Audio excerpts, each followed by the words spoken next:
Previously on Roleplay Radio. Professor Mirsha paid me a visit, told me some things that were a little difficult to hear. Something about him murdering somebody during his own orientation. Yeah, also got that talk. You know, I did some research. Apparently the tiefling he killed was named Lore. Why Lore? He gets very, sad. Lore was his name. I know. Why didn't you mention it? You've been stuck in a book. Do you know Professor Blackstone? I sure do. He said whenever I'm up on a stage, to always do what he taught me to do. Talk out of your ass. Well, I mean, I do make it up as I go. They're taking that slam insult. Let me tell you something about Barry's Blackstone. That's not even his name. I know. Do you know his name? I do. Can I know it? No. How could I make you tell me? In the interim, Mistake has been writing a ton of notes, and at this point is also 100% convinced that the joy that she spoke to over winter break is not actually joy. She was too supportive. Did she actually call Rezi my father? That has never once happened. Has Joy been replaced by someone?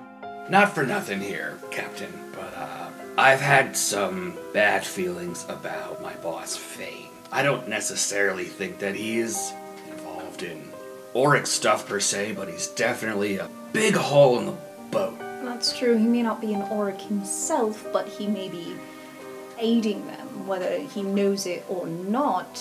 Thank you for disclosing this to me, Mr. Burninghammer. I will look into it at once. She can't be allowed to continue. Who can't? Captain Dapplewing. So here's the thing, Dapplewing. You brought this upon yourself. I beg your pardon? You're destroying people's homes for this railroad project of yours, and now they are after you. You said you wanted to make things better, in what time you had left. There's somewhere you can start. Very well. Give the student up, and we will figure out a fair punishment for him. And you see Toby sitting in front of the fireplace with a book in his hands. We felt bad for him, and he just wanted a drink. We didn't see it coming. See what? Oh. Hello. Who are you?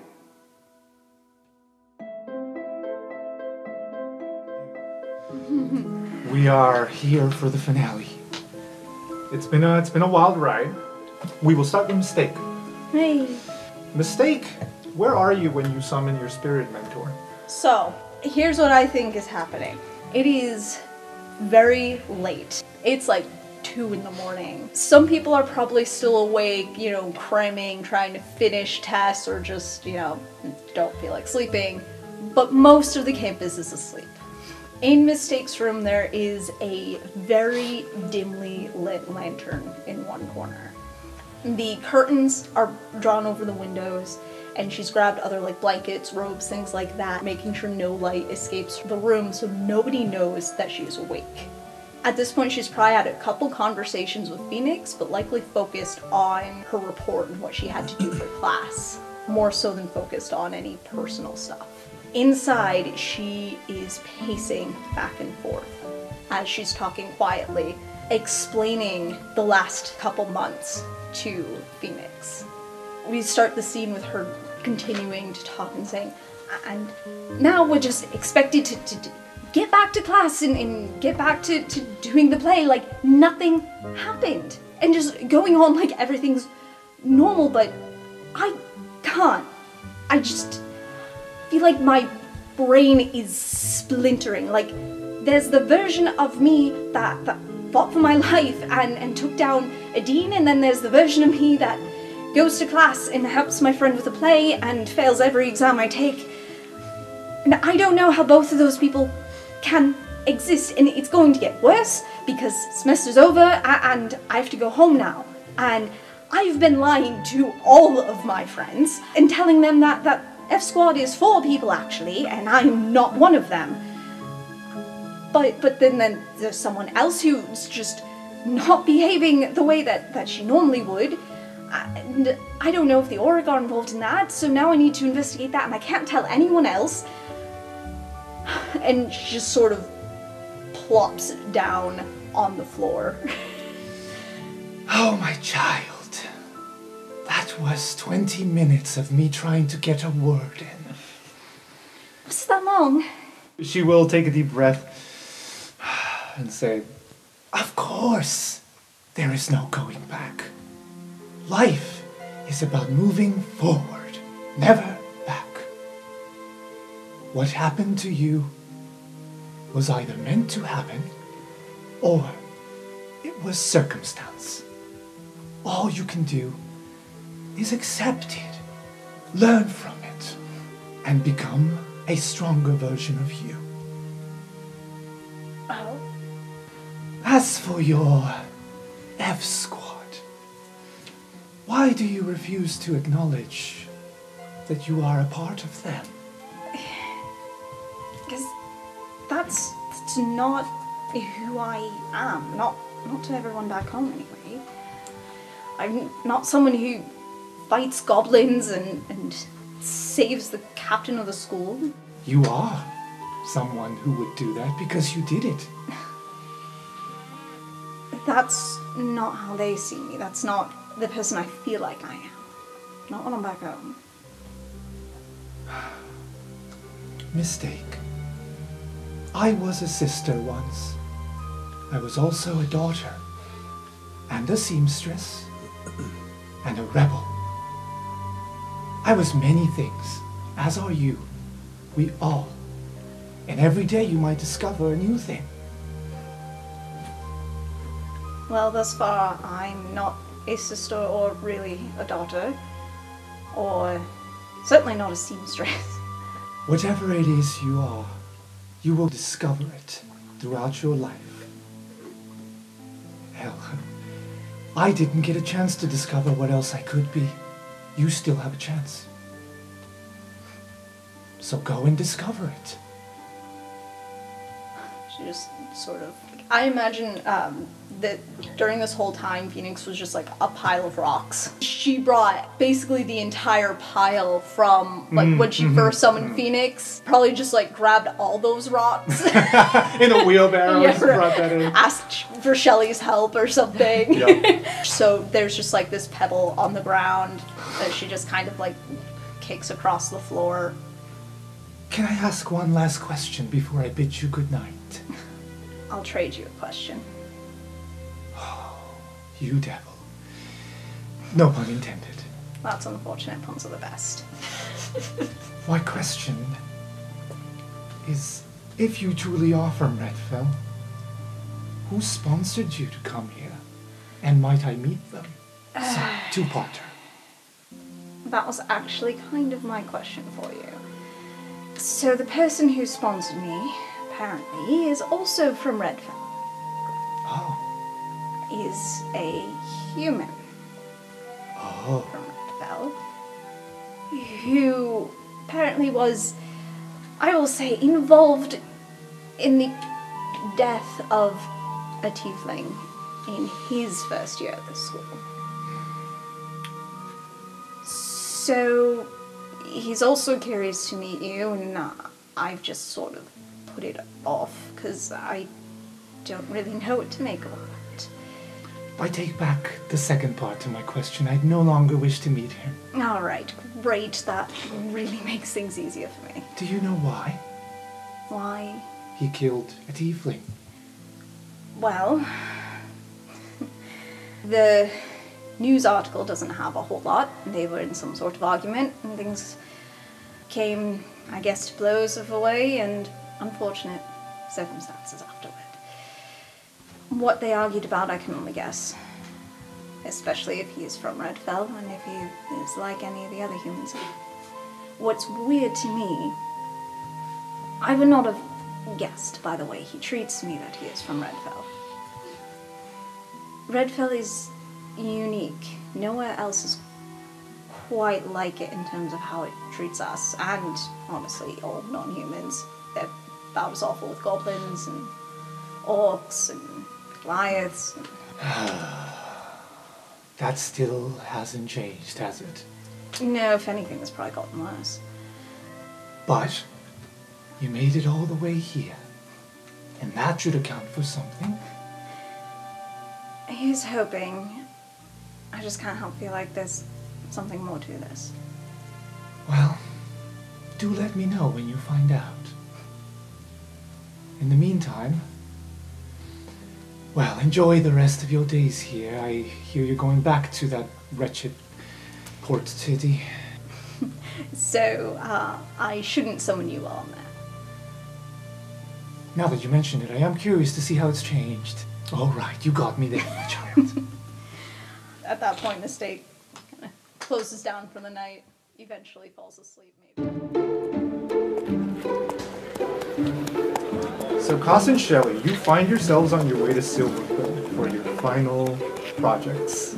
You're sharing a carriage. The carriage driver is telling you all about how, well, I flunked out of school, but you know, I was a Silverquill for 2 years, and then I realized it was too expensive, and anyway, you two, you must be excited for your final exams, huh?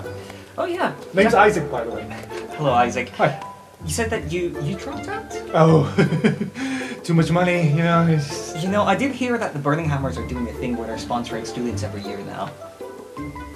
But I'm 27. It's never too late to get started again, right? I'm 21. Oh, wow. Well, Plus, people's life expectancies are different. I don't actually know how old one of our housemates is, Thorin, but he kind of gives off the vibe of being ancient. I've heard that Gary is an old man. He does look like it from a distance, maybe. But he's younger than us, right? You look younger than him. Thank so therefore you. no one will even notice. wow, thank you so much. You must be heading to Magic of Compliments. You're so nice. And you? I'm actually headed to Magic of Compliments. Oh, both of you.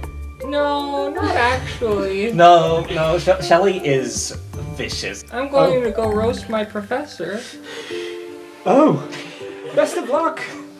Thanks, Isaac. I'm very nervous. Oh, you're gonna be fine. You could just you know, call him a dung sweeper or something. I don't know. Professor Blackstone, he was difficult when I took his class, but you know. A dung sweeper, you say? Well, yeah, you know, sweeping dung. Okay. Shelley takes a little note. If this goes half as well as the first time that you did this, you were going to ace this. You head to your lecture halls, as we've established. Your classrooms are right next to each other. You both go your separate ways. I think I'll start with Koss. Koss, you are greeted by Professor Sunmane. I'm just gonna say, like, a couple students go ahead of you, and their assignment was to write something of a report, a speech on a specific compliment that changed the course of history. There are different examples. You hear about a compliment that was used to stop a war because, you know, the two war chiefs met and complimented each other, and that just changed the course of history. There's a duchess that ended up marrying a different duke because of one little compliment instead of choosing the duke she was supposed to marry. There's all these examples, and then your turn comes up. And Professor Sunday pulls you to the side first. Oh, Koss, how are you feeling today? Feeling, all things considered, pretty alright. There has been a lot going on for us this year. Yes, I've read the papers, yes. I have to be honest, I was a little worried there for a second. Mid-year, I thought you were going to fail my class. Yes, but I think I've turned it around, right? Oh, well, according to my notes, C+. But, this assignment can boost that bad boy up to an A. A-, if you do well.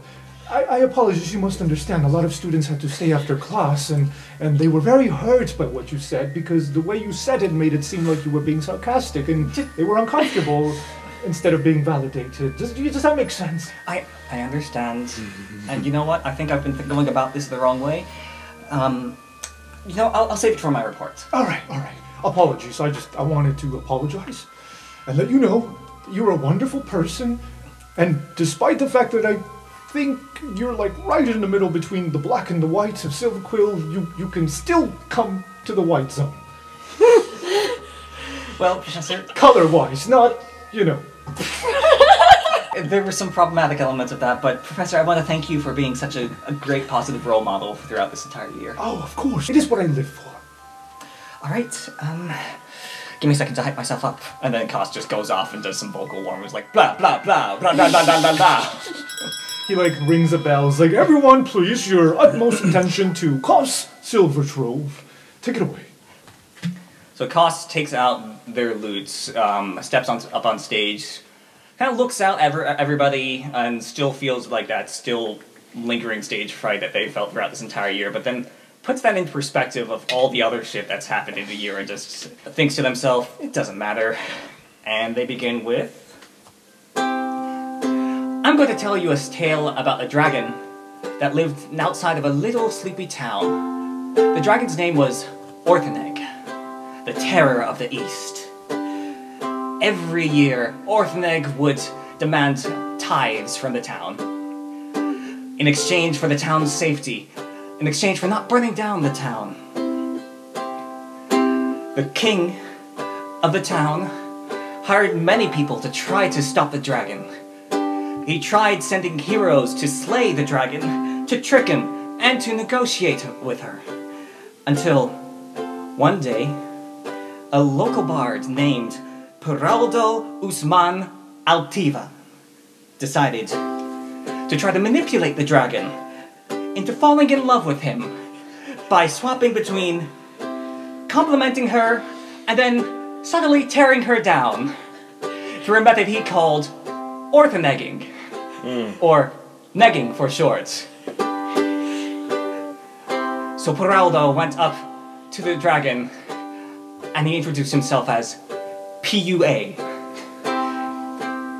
PUA said, you know, you've got some real nice scales there, honey.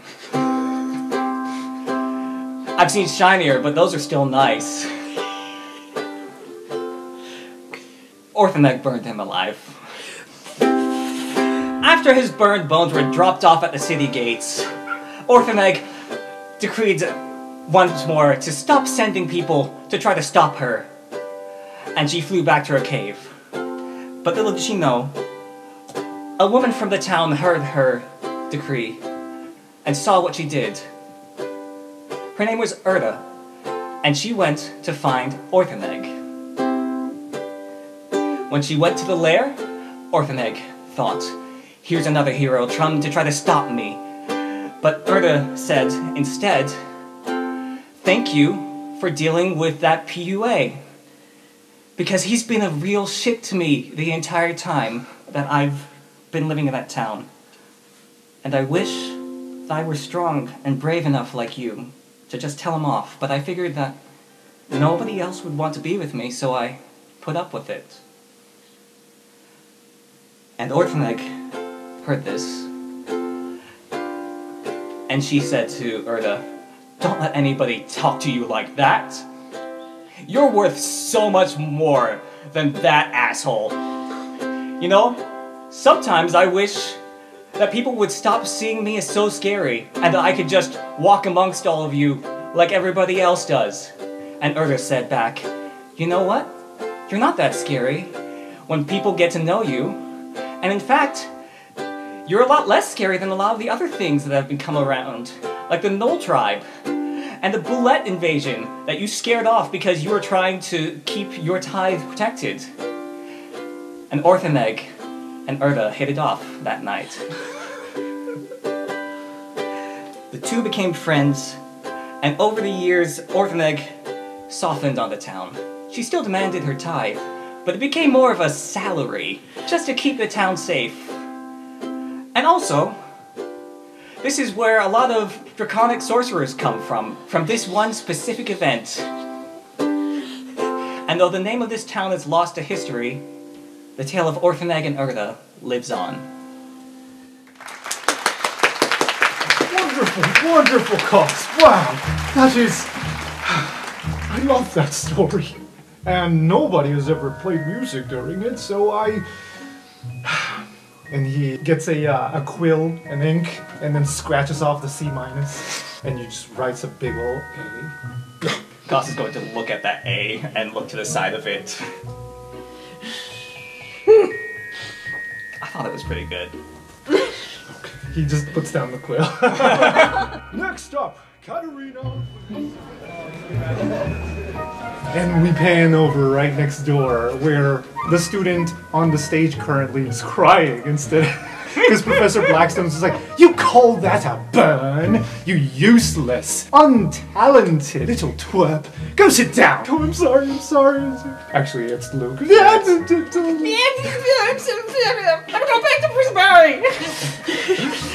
Professor Zappa yells at me. He doesn't hurt my feelings. He just hurts my sense of worth as a Reminder that you can leave my classroom as soon as you're done.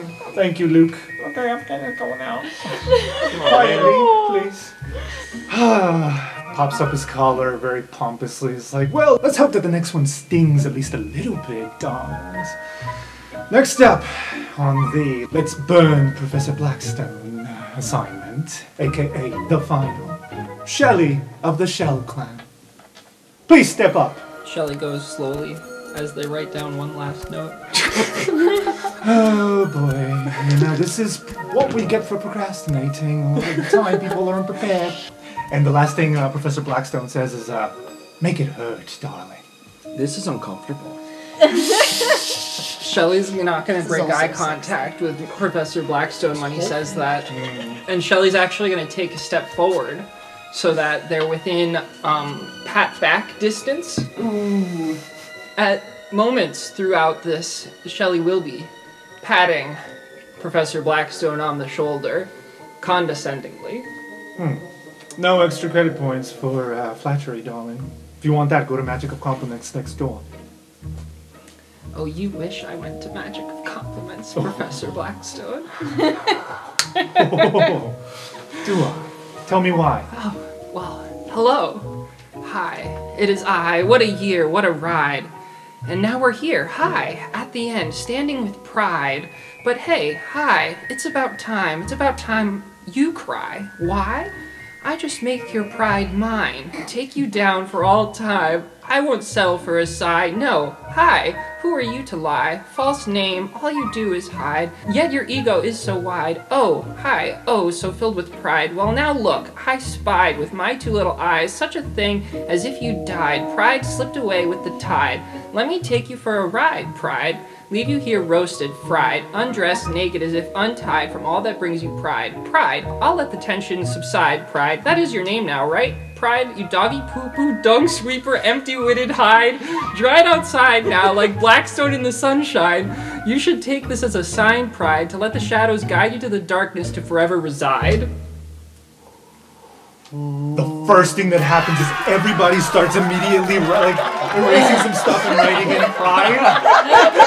And Professor Blackstone was just he spit out his wine back the first time he said pride, and then just realized, oh shit.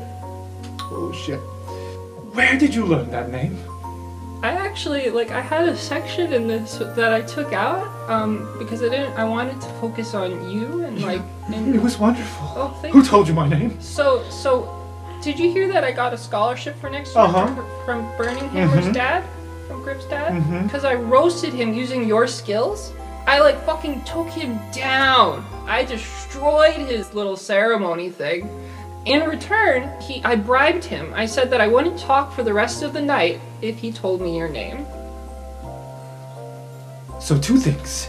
One, you roasted Bjorn Burning Hammer? I thought it was the right thing to do. You fucking delightful little thing, you. And two, you bribed him.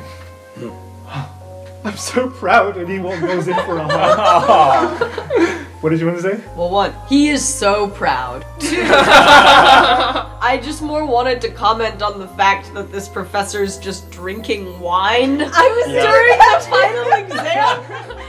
Wow. So yeah, Shelley will return the hug and say, thank you so much for teaching me. You've made me proud. Although I did hear you going with a bloom, and that breaks my heart. At least tell me you're gonna lean black. I don't even know what that means. Oh, honey, let me explain. Let me stay after class. So, after all of the other people have gone, Koss stays back a little bit and then approaches Professor Sunmane. So, Professor, I had a question to ask you. Oh, please, ask away. That competition at the beginning of the year, was that planned? Oh, no, Cost Silvertrove, that was Professor Sunmane rarely ever gets mad. He's a very sweet guy. But he's just like, that Blackstone just grinds my bones. Always looking down at white-leaning silver quills, thinking that language can only be used to hurt people. Well, you know what? I hope someday he hurts so much that he comes to me for help. And when that day comes, well, let's face it, I'm going to help him. But not until I savor the moment. Well, I was asking because I actually feel like it taught us or taught me at least, a lesson that was valuable.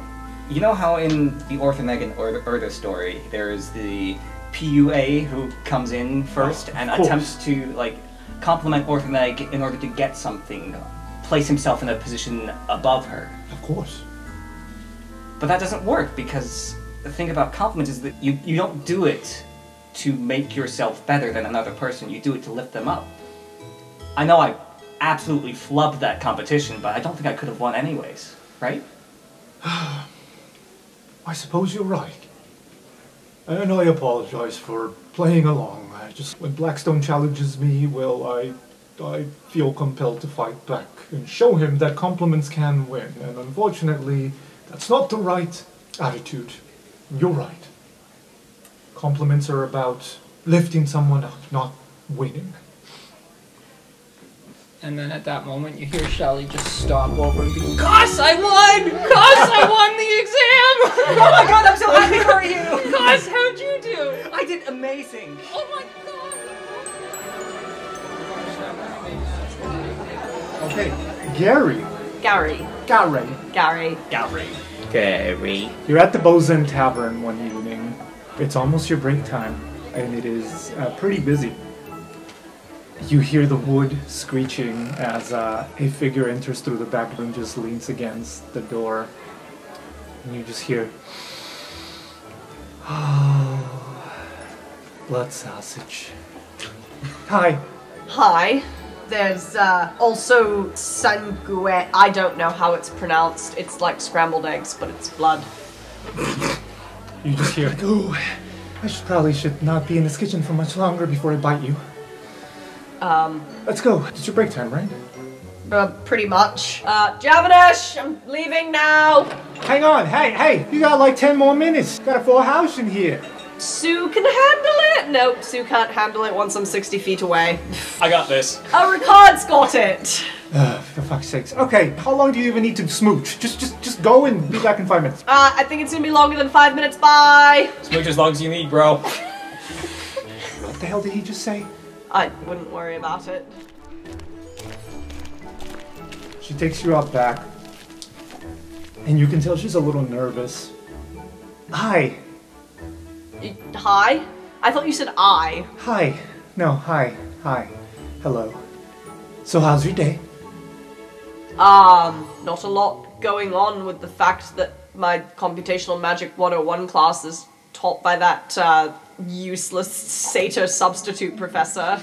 Yeah. And I don't have to take any final exams. Yeah, what's with that guy? I don't know. I thought he was a physical therapist. I thought he was I don't know what the fuck he is. But anyway, hey, Gary, we have to talk. Alright. Like, So- how are you talking? Just shut up. Let me talk. Okay, Sorry. that seems counter to the Sorry. we talking Sorry. part. I'll shut up. No, I'm being a bitch. No. So I have a lot going on. I convinced my Uncle Julian to let me join band camp for the summer instead of another boring-ass potions internship. Sorry, yeah. Fuck, this is really awkward, Gary. I've never had this talk. You know, like the what are we talk. So this was really fun. I really enjoyed ingredient hunting with you and studying with you and all the other stuff we did in the dark. But, well, you know, you're obviously going Quandrix, right? Right? Can I talk now? Yeah. Oh, yes. And I'm going Witherbloom, which means we're gonna have a lot going on next year. Sure. So I guess I was just wondering, what's the plan? What is this? What is this? Well, I mean, we're dating. Well, yeah. And I like dating. Right, me too. It's fun, but, sometimes there's shit we gotta do, and fun doesn't always come first. You mean like when the furniture comes to life? Well, like that, or like other things, or like studies, or like the future, and I want to travel the world and tour, Gary. What do you want to do? Open an alchemy shop. Which is very about staying in one place for a long time? I mean, kind of.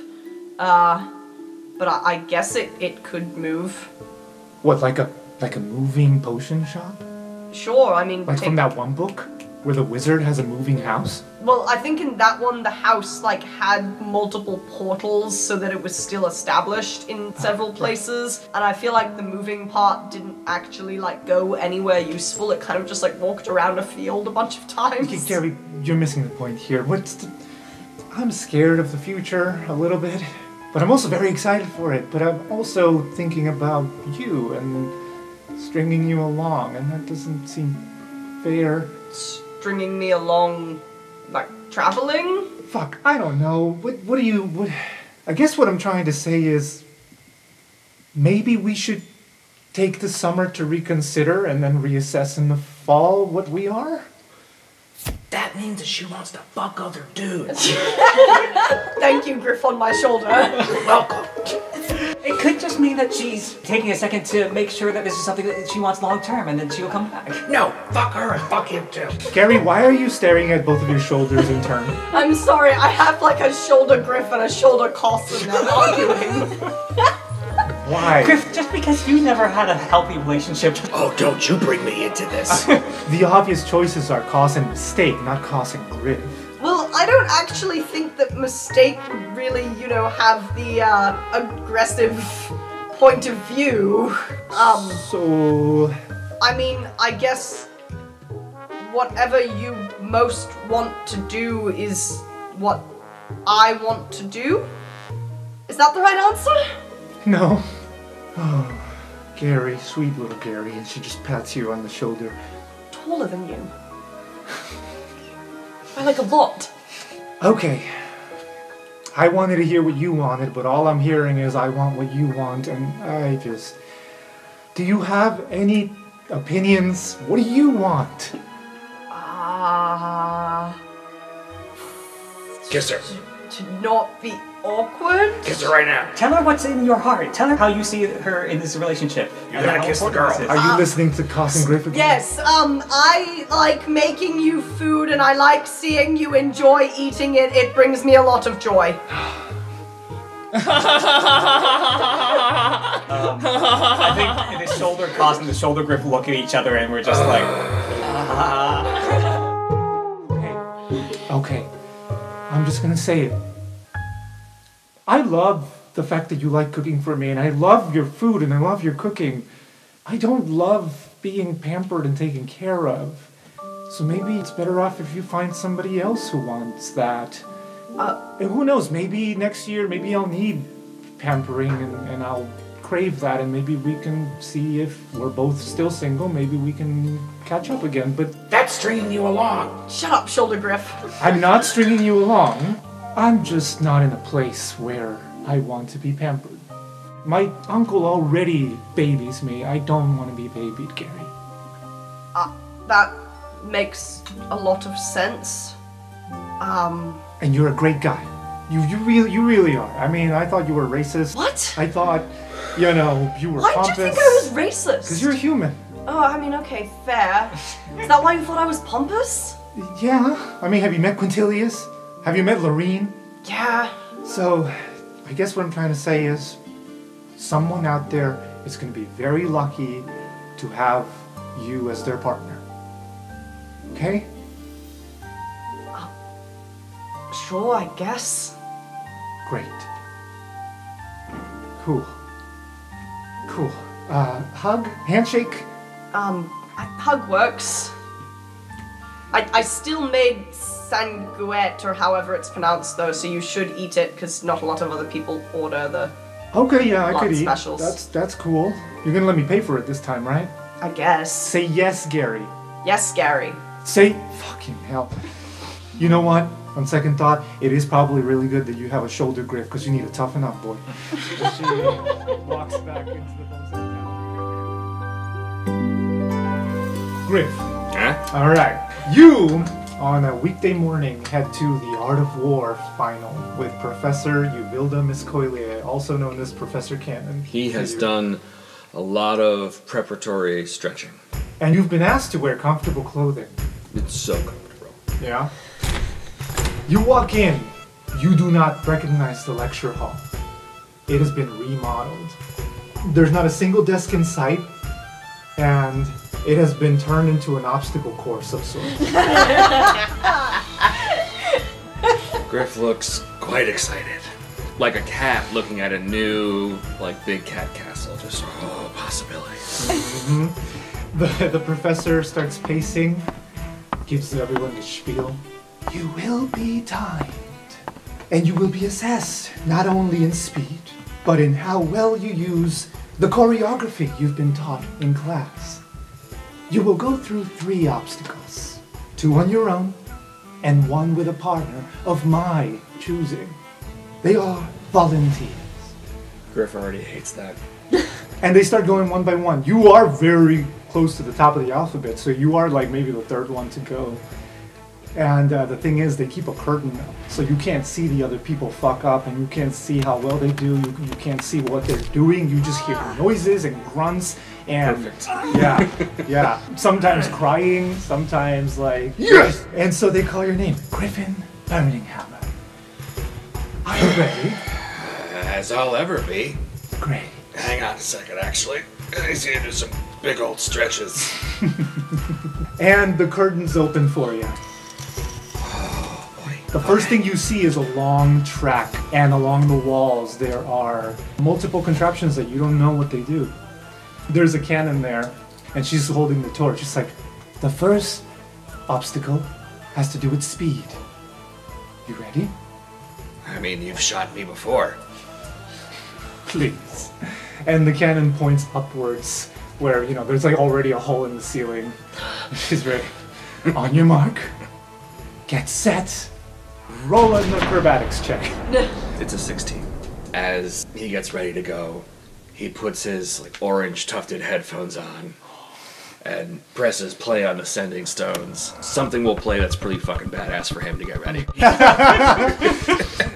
You start sprinting through this track. Be careful, Griffin. Be aware of your surroundings. Out of the walls, magic stones start shooting at you, as well as arrows.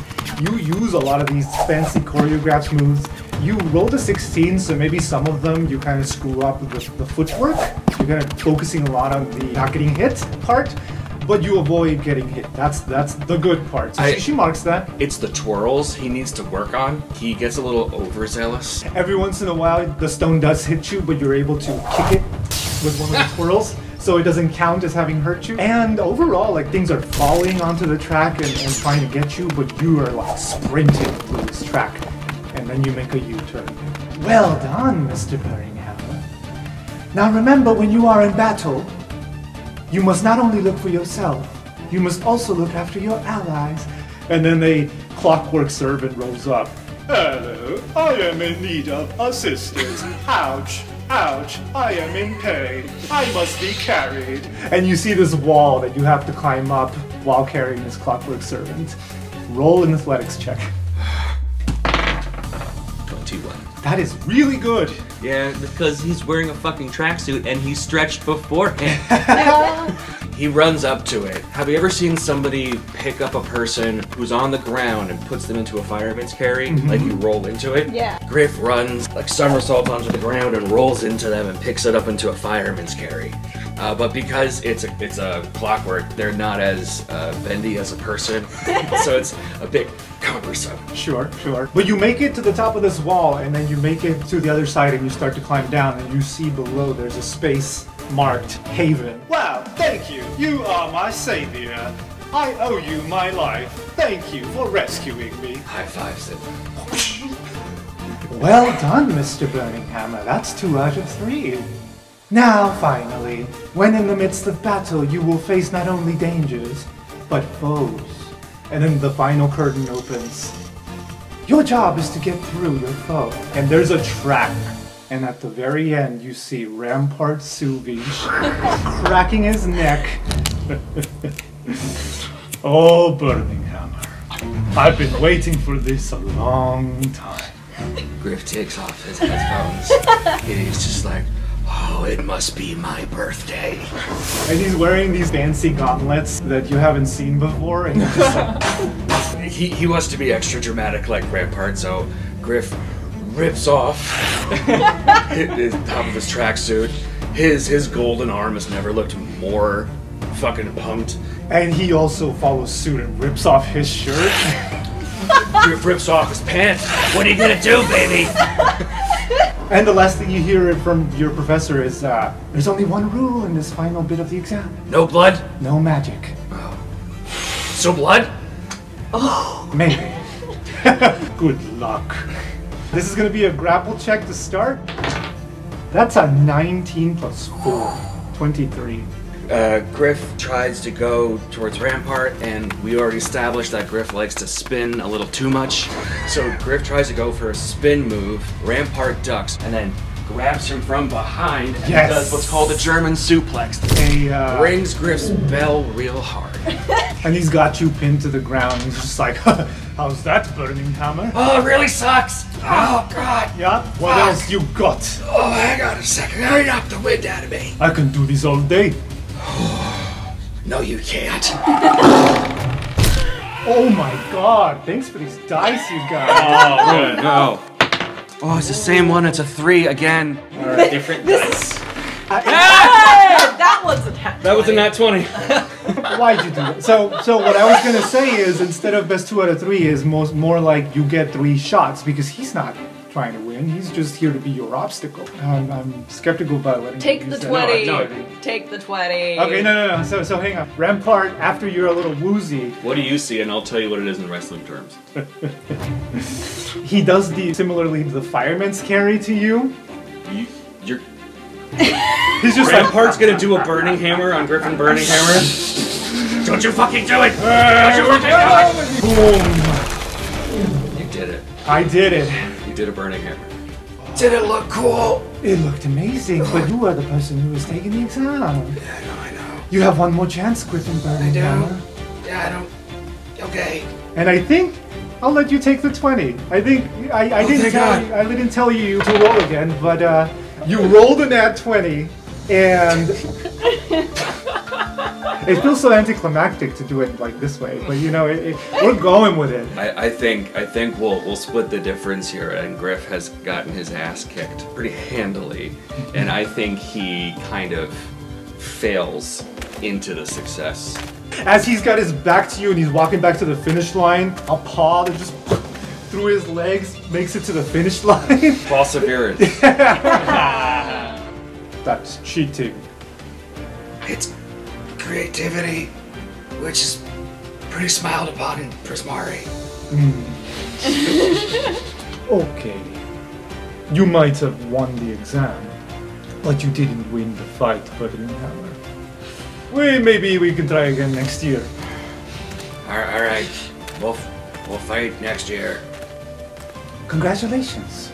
You are quick, you are strong, might want to work on fighting bigger foes.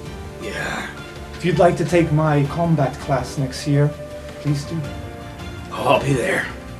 Can I sit down? Absolutely. Thank you. Congratulations, you passed the I'll be exam.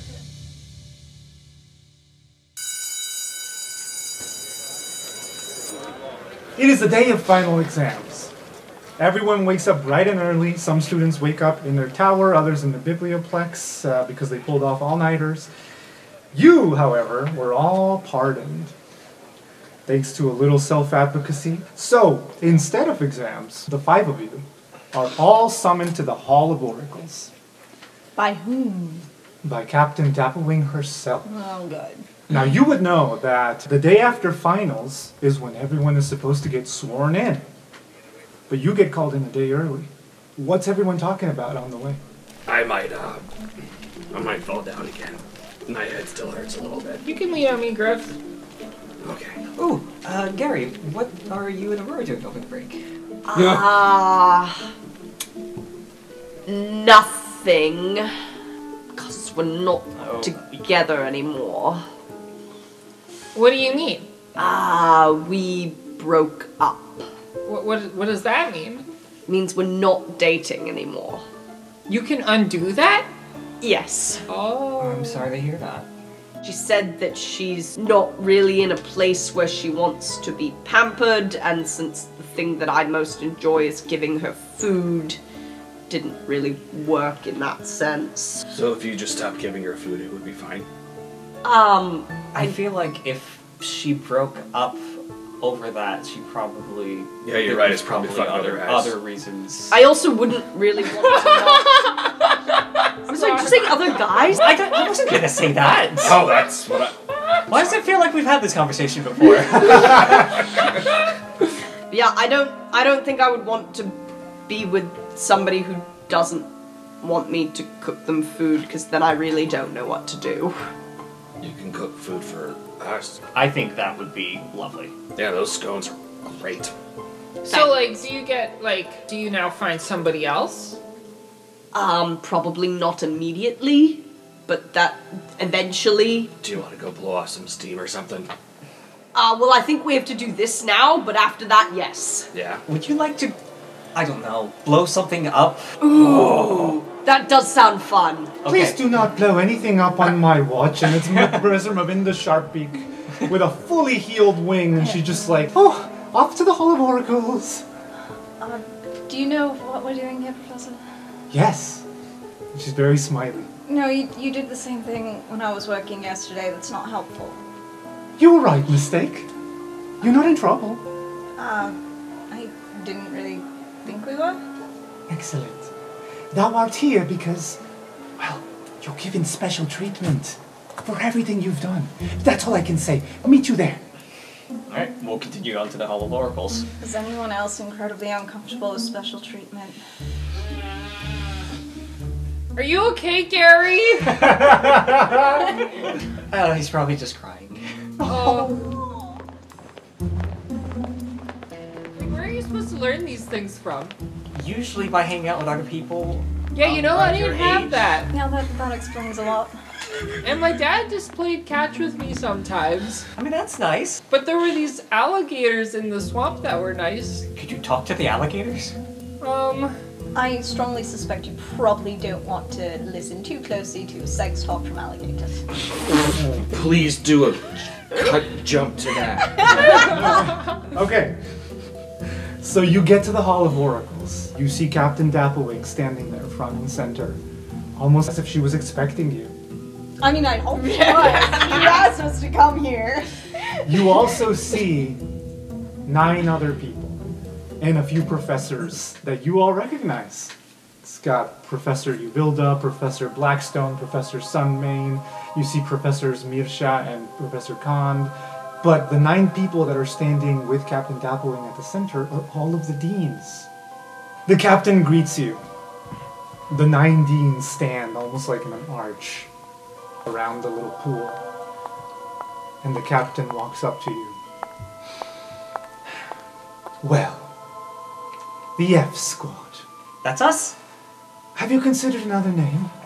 Nope, I think we're pretty set on this one. I mean, I could go for a change, but Me too. It's too late to it's change really it. a group thing. I mean, Yeah, it's we already been got it used. embroidered. Bands change name. Guilds change names. People change names. People change names. Alright, attention please. I figured and my colleagues agreed. We owe you a bit of gratitude for everything you've done this year. I understand it might be a bit daunting to walk around when the entire first-year student body thinks you all as heroes and wants your autograph, and fanboys and fangirls and fan persons over you. Well, Wait, that's why we keep having signing parties? well, yes, why did you think? I don't know, I got my paper out for them to sign too. Well, that's lovely, dear. I don't think that they wanted your name just to have it. I think they wanted it because you all are famous now. That's embarrassing. Why didn't any of you guys tell me this? You seemed like you were having a lot of fun. Yeah, sorry you're just catching up to this now, but hey, same thing with breaking up. Shelley sits down. We understand it might be a bit uncomfortable being in the spotlight, surrounded by hundreds of first years who idolize you. Yeah, a little bit. Precisely. So, we figured a nice private ceremony for the 5 of you was the least we could do to swear you in. Swear us in? Well, you're done with year 1. Oh, graduation. Well, not graduation. College selection? As you all are going to be here next year, you will have to choose a college. Normally, we swear you all in as a group, but what the hell? You are the F Squad. I think this is the least I could do. Thank you all. Now, Mavinda, take it away, because being nice is I haven't done it in a while. Gladly. Oh, fellow first years. I remember the orientation as if it was yesterday. We've had some ups and downs this year. You've been attacked. You've been chased. You've been attacked again. You've broken into Dapplewing's Manor, which, by the way, wow. And we got attacked there too. Yes, you did. You rescued a dean. You rescued lots of students at the row stage from a stampede of raging owlbears.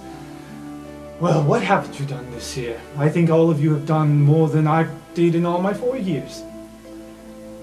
So, it is my pleasure to witness and guide you in this swearing-in ceremony. Thou have all brought honor to your tower.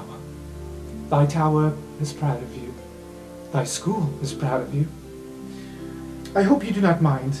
We have reached out to your families and loved ones. Oh no. We have arranged for each and every one of you to have a witness for this special occasion. This is customary. Oh. Each one of you has a witness or witnesses. And they couldn't be happier to be here. Shall we commence? Mystique is sort of like backing away from everything. Well, let's commence with Coast Silvertrove. Oh, that's me. The doors open to reveal your parents. Now I have a question for you. When your parents are at home, Yes. are they in their changeling form? No, they basically are denying that they're changelings, Okay, essentially. yeah. Okay. 2 dwarves walk in. And some of the professors are a little confused. Are they adopted? What's going on? Your father's just looking around, very impressed. He's got business cards at the ready. Your mother looks a little more timid, but just very happy to see you. She runs up and hugs you. Oh dear, this is quite exciting. Yeah, I didn't expect to see you guys here. Well, we didn't expect to be asked to be here. When did you get in? Just this morning. Wow, they turned that around really quick. Yeah? What do you look like? You know, Cost probably just picked a random form, so I'm gonna go with, what's something I haven't been yet? Tabaxi. Yeah, okay, I'll go with a Tabaxi. I almost didn't recognize you there, darling. Is this safe? It's totally safe. Everybody at the school knows. I've been telling everybody at the school. I know you don't like that, but listen, it's safe here. I can be who I want to be here. You're not worried about backlash? You know what people say about us. I know, but I think people like me here for who I am. And being a changeling is part of that. Can you roll a persuasion check? Sure. Oh, that's a 2. Oh. Okay, well, if you say so, darling. They stay as dwarves. But they do look happy to see you, and they're just a little timid is all. Well, go on. And Professor Mavinda has them sign, like, your form as witnesses. And they're like, just, much like the orientation, place your hand upon the pool of energy and say the oath.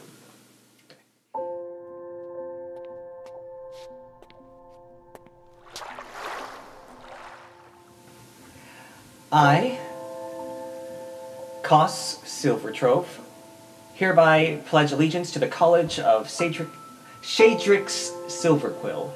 I promise to serve my college faithfully with honor and devotion, and to uphold the principles of my college to the best of my abilities, from this day onward until the day of my graduation. your clothes, your first year garments begin to sparkle. Begins twirling into a different pattern.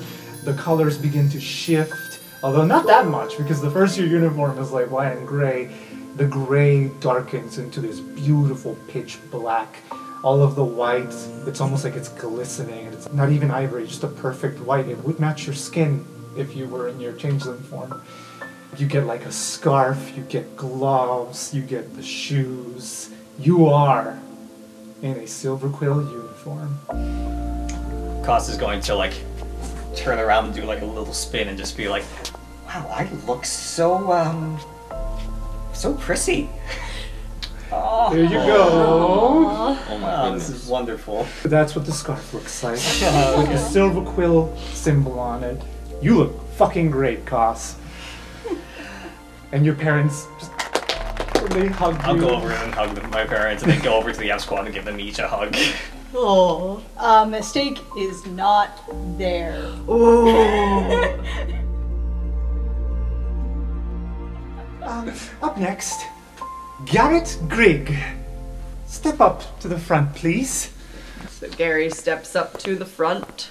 You're right. You look a bit, I don't know, heartbroken. Thanks. This is a special day. Yes, I'm great. Well, Mr. Grigg, it is my pleasure to be here and witness this ceremony. We have another witness who's here for you. And the door's open, but it's not your parents. It's Minnie. Shocker. She walks right up, putting a handkerchief away in her inner pocket, hands at her back, salutes Lochiel. Garrett, Hi, Minnie. be honest, did you choose me as your witness? They actually didn't ask me, so they chose you as my witness. So that means your parents probably didn't respond, and then they asked me. How do you feel about that? Not great. But thanks for coming, you would have been my first choice. Oh, Garrett. This old woman who barely can keep her head together on a Monday. Oh, come on, you're barely middle-aged, you're not old. My back begs to differ. Oh, Garrett. I'm so happy to be here. Well, it's good to see you. They pat her on the head. Please don't do that. Sorry. That's a bit condescending. You're so short. Just because you're taller than me doesn't mean I can still whoop your ass. That's fair. Are you eating okay? Yes. So, It's fine. like you're It's fine. like you're eating out, like you're not trying to cook for yourself, right? Why do you ask? Well, because I've eaten your attempts at cooking. Fine. Yes. Okay? I eat out a lot. Okay, I also good. got myself a nice boyfriend. His name's Clyde, and he cooks for me. Aww, that's adorable. Yeah, well, Can I meet him? maybe. If you behave. Okay. Got it. The guild sends their regards and says that they are very proud of you. No, they don't. But I'm glad that you're proud of me. Alright, Garrett. I'm proud of you. And then Movinda's like, alright, hand on the pool of energy and say the oath. Exactly as it is written. Gary puts in his hand. I, Garrett Grigg, hereby pledge allegiance to the College of Tanazir Quandrix. I promise to serve my college faithfully with honor and devotion, and to uphold the principles of my college to the best of my abilities, from this day onward until the day of my graduation. Once again, your clothes begin to glow, and this time the change is quite recognizable. The whites turn into green, the grays turn into blue, some of it tightens up around some places. It's a very different type of uniform, the Quandrix uniform. Some of it has like very jagged hems and folds. And when you stand up, you are in full-on blue and green Quandrix colors. Yay! And Minnie comes over, hugs you, and removes her big old backpack that she was carrying in. I also brought something for this special occasion. Dust blows everywhere as she pulls out this chest. Here you go. I had the initials changed. Wait, really? Don't you need it? Oh, Okay, fine. I got myself a new one. Oh, there it is! But Garrett, you've earned this alchemy set. Thank you, Minnie. They're gonna hug. Yeah. Fucking finally got that damn alchemy set! I told you I had you. Yeah. Up next, Mistake. She probably at some point maybe tried to figure out who they would have asked. Like, may have gone over to Dapplewing and been like, who? I don't have family. No family is coming here for me. Then what is he doing here? Who? Who did you not ask? I'm sorry. I don't understand your tone. You can't just, like, do this to people. You have to, like, ask them. Have you something to hide? Not hide, just... Mistake just sort of, like, backs away. And that's probably what she's called, is she's, like, trying to find, like, a dark, shadowy place to just, like, have a little panic attack in. 1 second, Mavinda. And Dapplewing comes up to you. Her nose starts bleeding. She wipes it. Mistake. There are moments in life when you're not going to like the circumstances, but you can't let it hold you back. Momentous occasions should be celebrated, and we're all proud of you, myself included. Why can't you be proud of yourself? It's not what I mean. If you went to family, no, there's no family for me. They shouldn't be here. I will admit, he did seem a bit reluctant. But he's here. And you hear the doors open in the distance. Mistake just, like, doesn't want to deal with it. No. Well, did he come all this way to see nothing? I suspect he would have preferred that. Well, if he's here, you may as well greet him. Right? I will confess something, and please, she wipes her nose again, don't say anything to anyone. I hate my family. Hate it. I mean, my last name was Charming, but if you knew any Charmings, you would know that not only are we cursed, she motions to her nose, we're also terrible people because of it. I married to get away from my family, to an Owlin. You didn't think that Dapplewing was a human last name, did you? I know humans take a lot of things that aren't theirs. Ouch. But fair. And it's not that I hate my family. No? It's that I don't have one. Well, I hope you find your family someday. You can always choose it. She kind of looks over at your friends, and she's like, sometimes they choose you.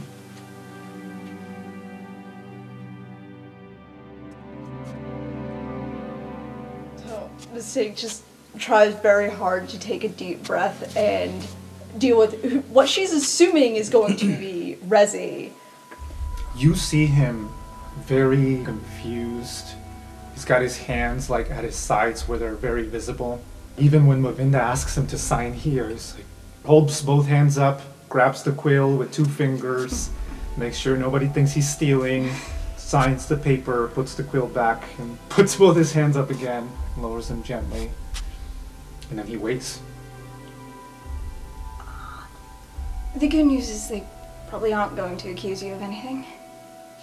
He wasn't expecting to hear your voice just yet, so he turns around and is like, oh, there you are. Shall we get this over with? Yeah.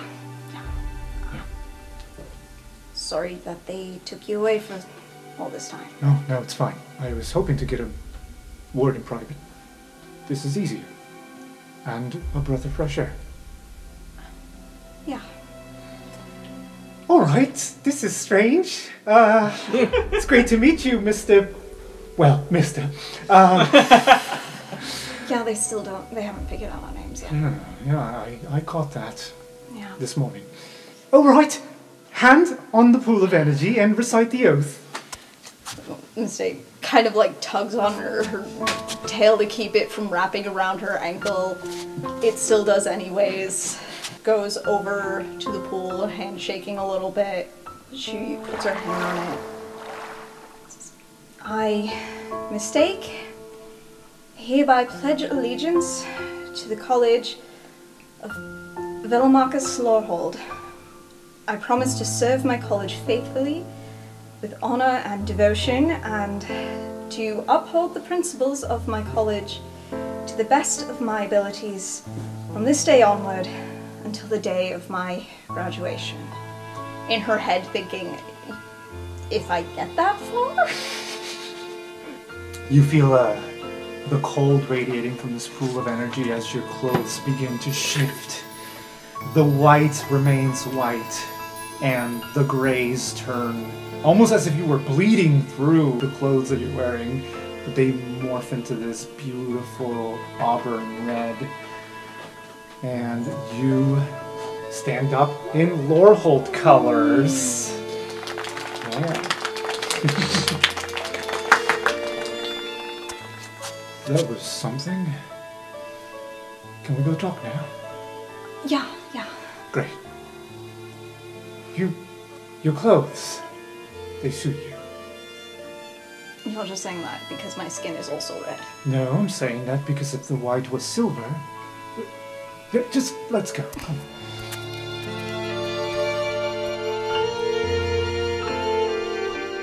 on. Up next, Shelly Shell.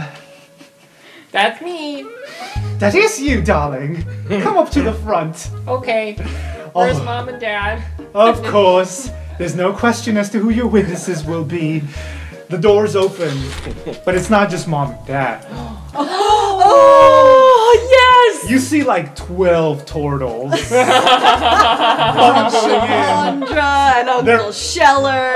Shellbert, Shellward, Auntie Shellen. Auntie Shellen. Officially, it's only Sheldon Shell, Michelle Shell, Auntie Shallandra, and Uncle Sheller. Oh, I like it's Sheldon. about to be a lot more. Shalala is there. That must be so confusing if they also know that cantrip. Shelly, we're so happy to see you. Shirley, you're swearing in at 13. That is, I'm so proud of you, Shelly. Yeah, Dad. And Shelly's like, gets a little sad. No. It's okay, darling. Maybe someone will find a cure someday, and we can get his memories back. Yeah, that would be nice. Yeah. All right, Shelly. You look a bit despondent. Seems to be a bit of a theme. But you know, I understand. Lots of troubles for the F Squad this year. Hence why we did this small celebration for you all. You ready? Shelly starts thinking about Toby. No. Takes out a bottle of liquor and says, "Here you go. You should drink some." For me. I'm ready now. Okay, dear. For you. At least one of us should be drunk. There's probably like a line of all of these turtles signing their names. Yeah. So this takes a while. No. There's probably another like 5 bottles waiting by the signatures for people to drink from, you know, like Shelly's just like put them around. The Quandrix Dean Imbram, the only one that's left, is conjuring up these like crystal goblets for all of the Deans to try your brew. And as that's happening, Mavinda's like, stump on the well of energy and repeat the oath as written. Your name. I saw that coming from a mile away. No, darling. No. Your name, you're supposed to say your name, and where it says... Your name hereby pledge allegiance to the college of... Okay. Your college name. Okay, let's try this one more time. I... Oh, that's an I? I thought it was the number 1. No. Oh, wait, I get it now. Oh, thank goodness. I, Shelly Shell, hereby pledge allegiance to the College of... What am I supposed... Wait, I'm supposed to choose one? Yeah, Oh, I guess... you're supposed... Okay, I, Shelly Shell, hereby pledge allegiance to the College of Beldros. Beldros Witherbloom. Are you sure? I, Shelly Shell, hereby pledge allegiance to the College of Beldros Witherbloom. Okay, I believe you. And it's Witherbloom, not Witherbloom. I, Shelly Shell, hereby pledge allegiance to the College of Beldros Witherbloom. One more time. And say it slowly and calmly. Not like a raging maniac. Sorry. I need to wait 6 seconds so that the rage goes away. Have to do my breathing exercises. They take at least 6 seconds. You understand? She's apologizing to all of the other guests. It's all right. I, Shelley Shell, hereby pledge allegiance to the College of Belladros Witherbloom. I promise to serve my college faithfully with honor and devotion and to uphold the principles of my college to the best of my abilities from this day onwards until the day of my graduation. Funny thing happens. Shelley, you feel the cold radiating from the swell, but Shelley has no clothes. So nothing glows. Is it just like the back of Shelley's shell just sort of shimmers the logo of the... The Witherbloom logo appears in the back of their shell. There's a glow, and then the thing just spits out the scarf onto Shelley. That is exactly where I was going with that. The only thing that appears on Shelley is a scarf. Aww, thank Nothing you. else. Oh, this is nice. Ooh.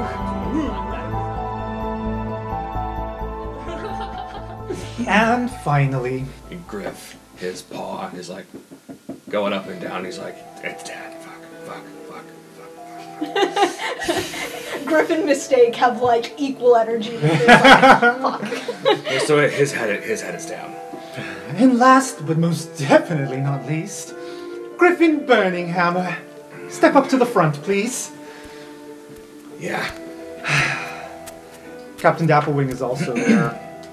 And she says, "You must forgive me, Mr. Burninghammer. We did this ceremony in a bit of a whim. It was a bit last minute. Okay. Therefore..." Just pull the band-aid off, please. Okay.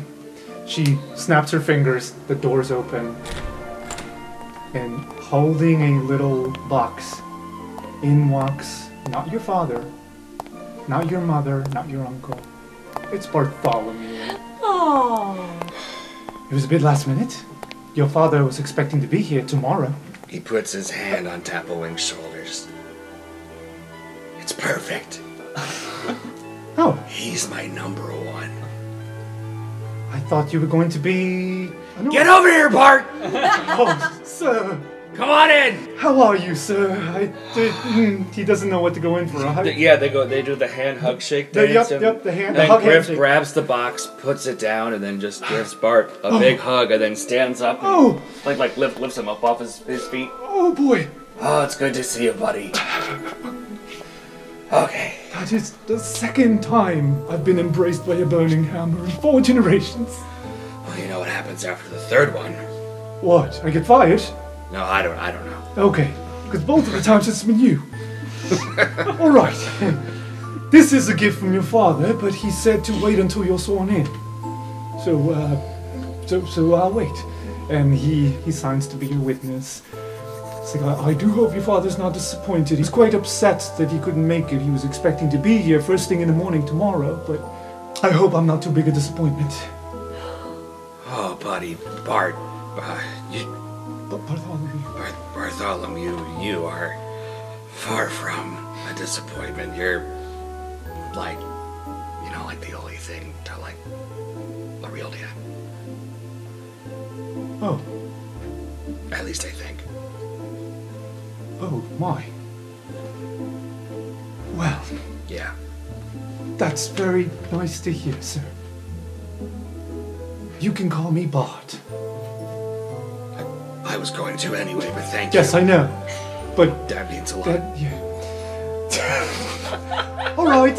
Well, Mr. Burninghammer, paw on the well, please. And I think I know how this is going to go. If I know your family history, shall we even do it?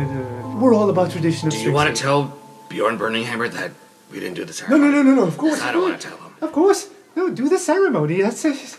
Go ahead. Yeah, okay. I'm just saying, we've Yeah. already picked out your quarters and Okay, thanks. Oh no. Griff puts his dragon scale paw on it.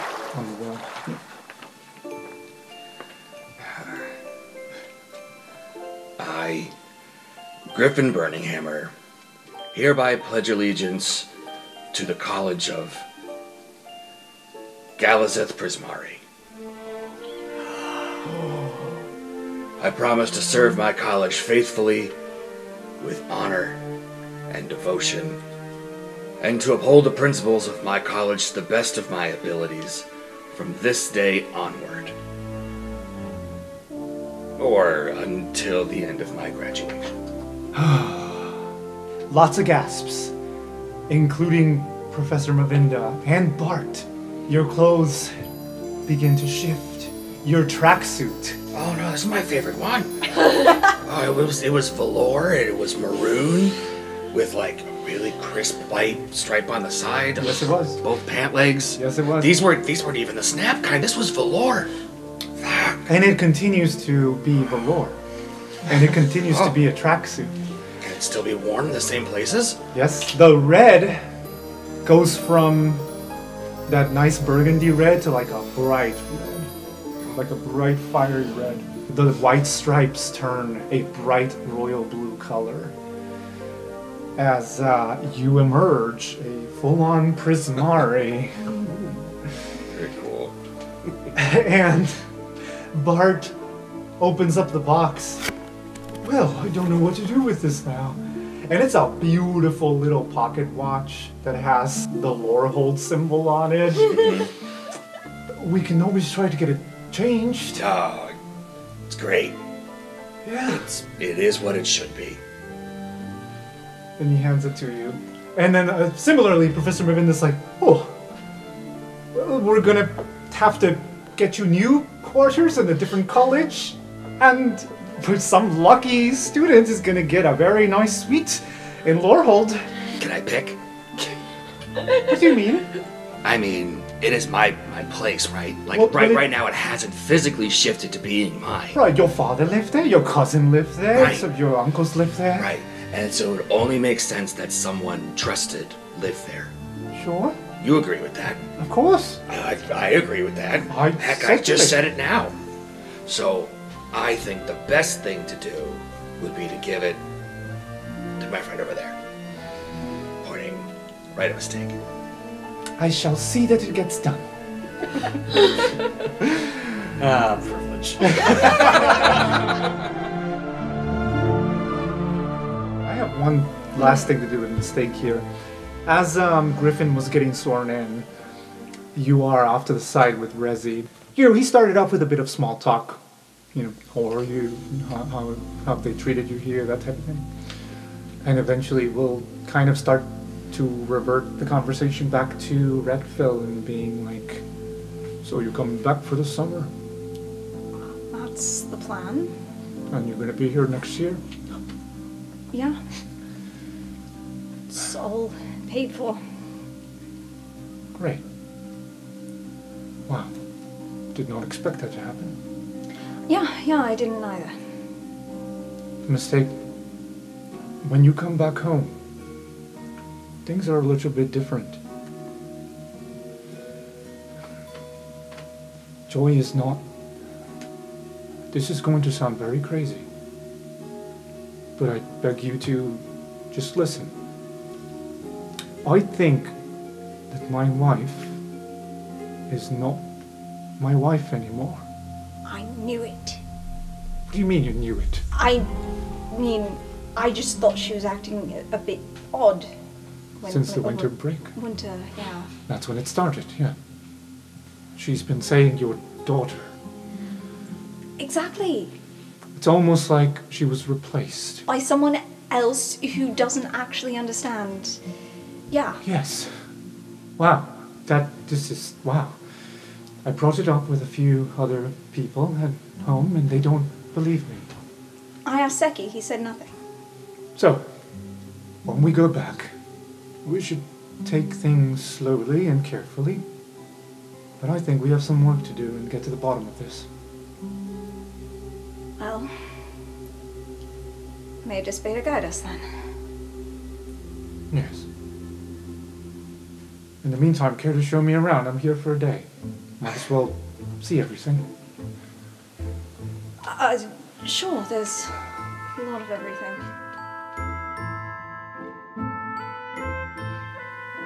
And then that's when Dabblewing summons you all to the front. Well, thank you all for being here, for going along with this. Your classmates will be sworn in tomorrow. I hope that this was helpful and you didn't prefer to be sworn in with everyone else. I just assumed that this was the right thing to do. Yeah, this was good. Yes. Great. Jinx. Oh, fine. Would we not have gotten our whole families tomorrow if they came tomorrow, or does that happen to everybody? Oh, you would have. Oh, Wow. this is even better then. Yes, it sounds like a huge crowd. Yeah. Well, How do you do that many people? oh, we're here all day. Oh, this is much better. Yeah. We're gonna get fucked up, so I can't get fucked up. What are we gonna do tomorrow while everyone's gone? We could just run around the campus. We're gonna blow something up later. Oh, I know that we're You're doing gonna that what later. now? We are going to have ourselves a lovely time. Balloons. What I thought I heard. We've had enough of blowing up. Balloons. Right. See? And Costa's gonna pull out a balloon that they have just magic out of this thin air. Alright. I can't believe I'm going to say this, but it was a pleasure to be your captain this year. And here's to another more. F squad goes for 5-5. 5-5. 5-5. Freeze ray.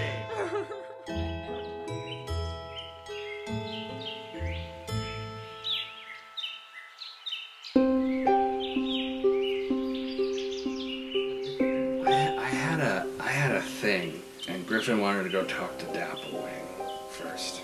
Let's check in. The Earl opens the door.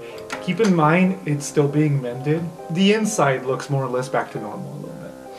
Ah, Mr. Birminghammer, did you make an appointment? No, I didn't. I'd like to talk to the captain now, please. I will allow it. Once. Thank you. Oh, yes. Mr. Birmingham. Captain,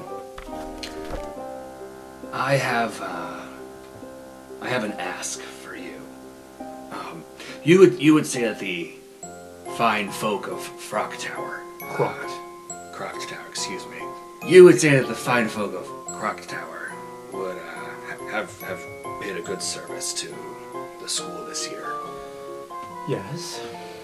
I would imagine, especially after hearing about what's being out of the pay grade of Dragon's Guard, and frankly, there's a lot of holes there. I'm gonna go out on a limb and say that we're gonna be here next year, maybe just in case. Of course.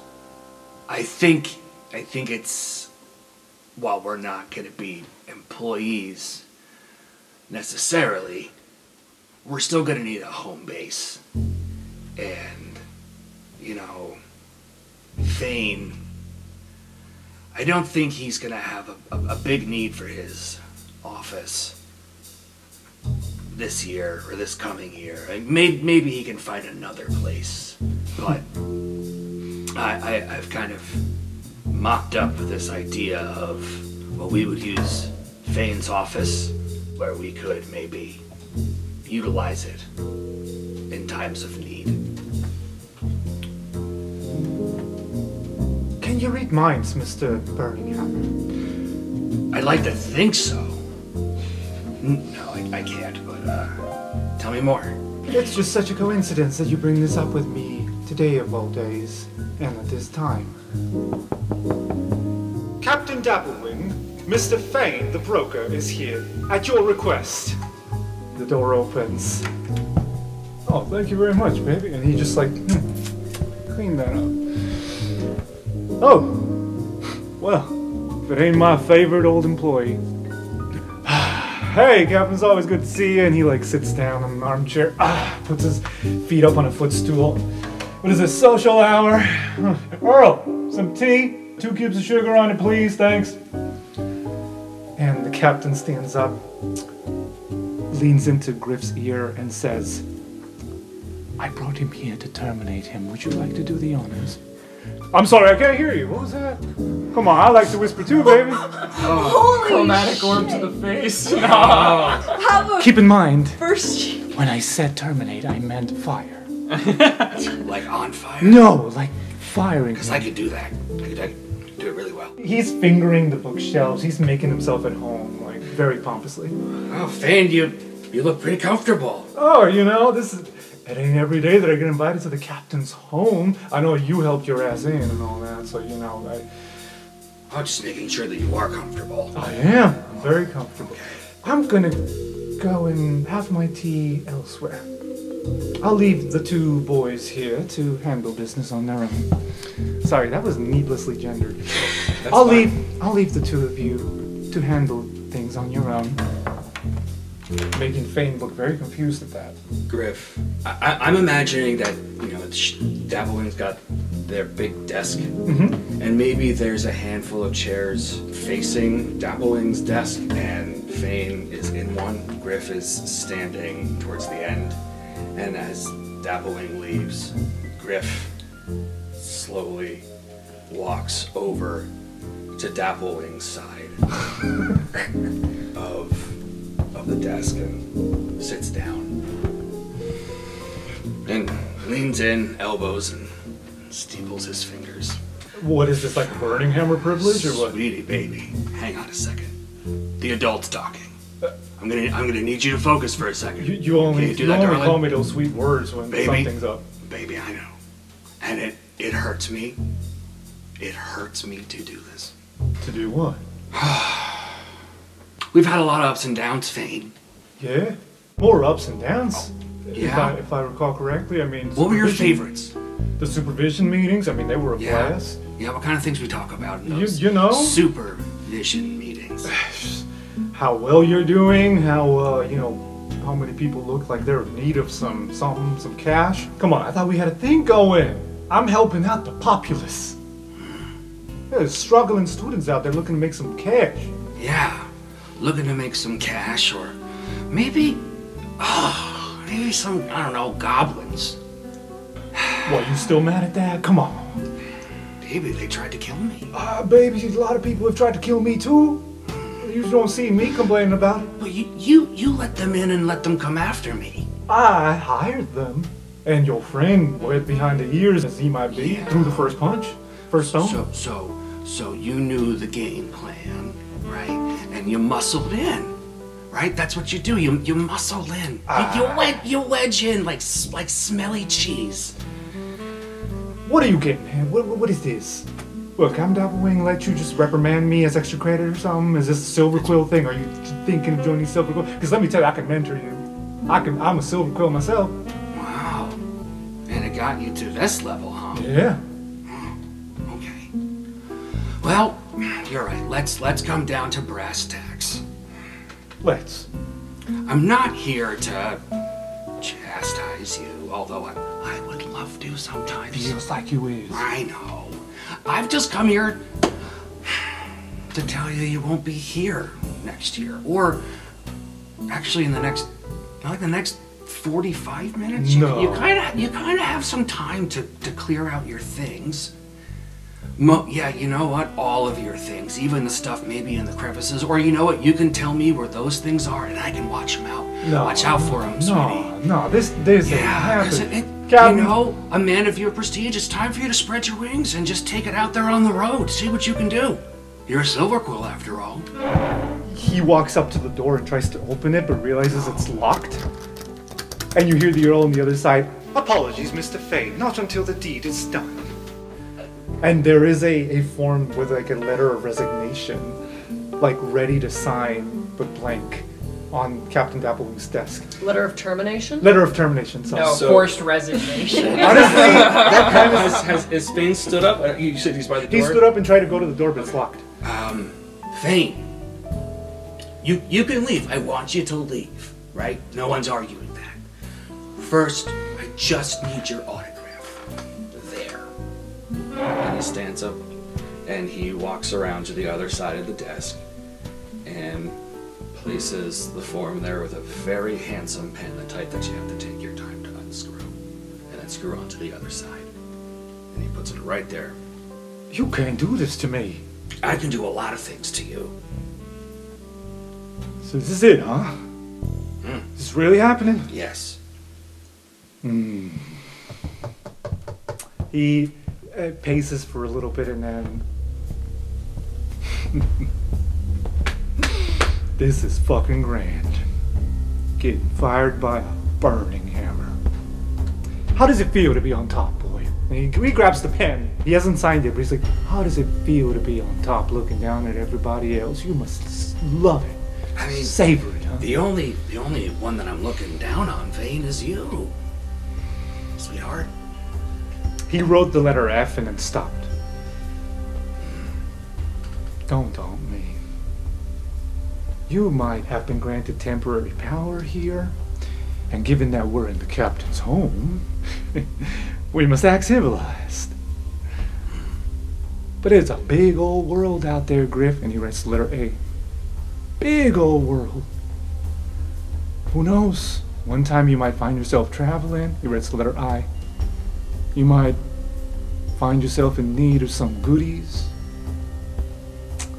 Be careful what merchants you talk to. He writes the letter N. Because there's a lot of people that I know.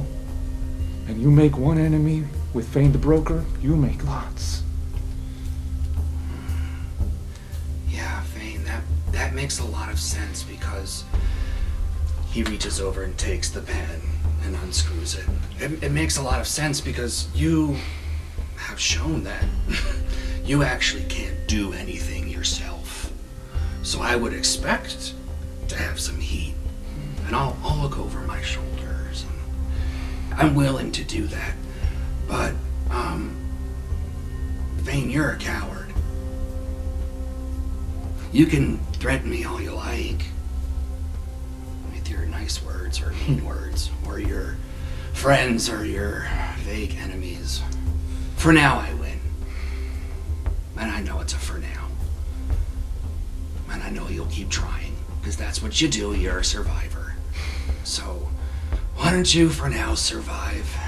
Fuck all elsewhere. Can you do that for old time's sake? He just stares at you for a bit. No more smile. It's gone. And he walks quietly towards the door. I've signed the damn thing. Just a couple more things here. What? Keys. Now. He pulls out his set of keys. I thought you said I could clear my desk. Yeah. Can I keep that one key? Yeah, we'll have security there with you. He tosses you the keys. How about any extra ones you got? They're in the office. Perfect. And come here. What? He's gonna very gingerly come up and just remove the head janitor pen from him. Set it down on Dapplewing's desk. Well, I think we're square here. Thank you, Fane. It was so good to see you. I got the door. Don't let it hit you. He will take one step forward, right up to you, and say, just because he knows that it's going to antagonize you. You can see Dapplewing in the distance, sipping her tea, and the Earl, of course, right there supervising, but he's going to whisper low enough that neither of them can hear and say, it's a bit bold to talk about cowardice from someone who runs away from their responsibilities. What will Papa think? It's a shame.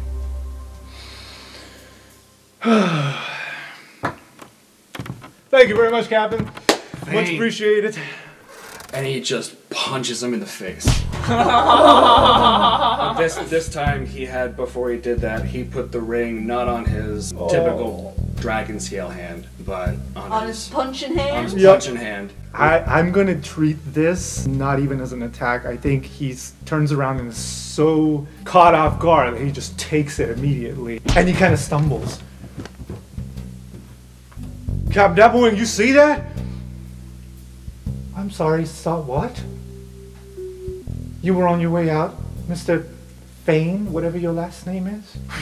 Yeah, come to think of it, I never actually knew his last name. The broker. It's a pleasure doing business with you all. No, it wasn't. Careful. Business can kill you sometimes. And he just leaves. That's not the last we see of Mr. Fane the Broker, however. It's a big world in Arcavios. I would like to, I don't know about you all, but I would like to actually end on, after the final exams, opening night for Lillith comes around. Could we incorporate Gary's exploding something Yeah. to play as like a practical effect? Oh, there could be like fireworks at the end of it. Yeah. Is the Rose stage indoors? It's outdoors. Oh, perfect. Even if it was indoors. Opening night is right after exams. All of your witnesses are still here.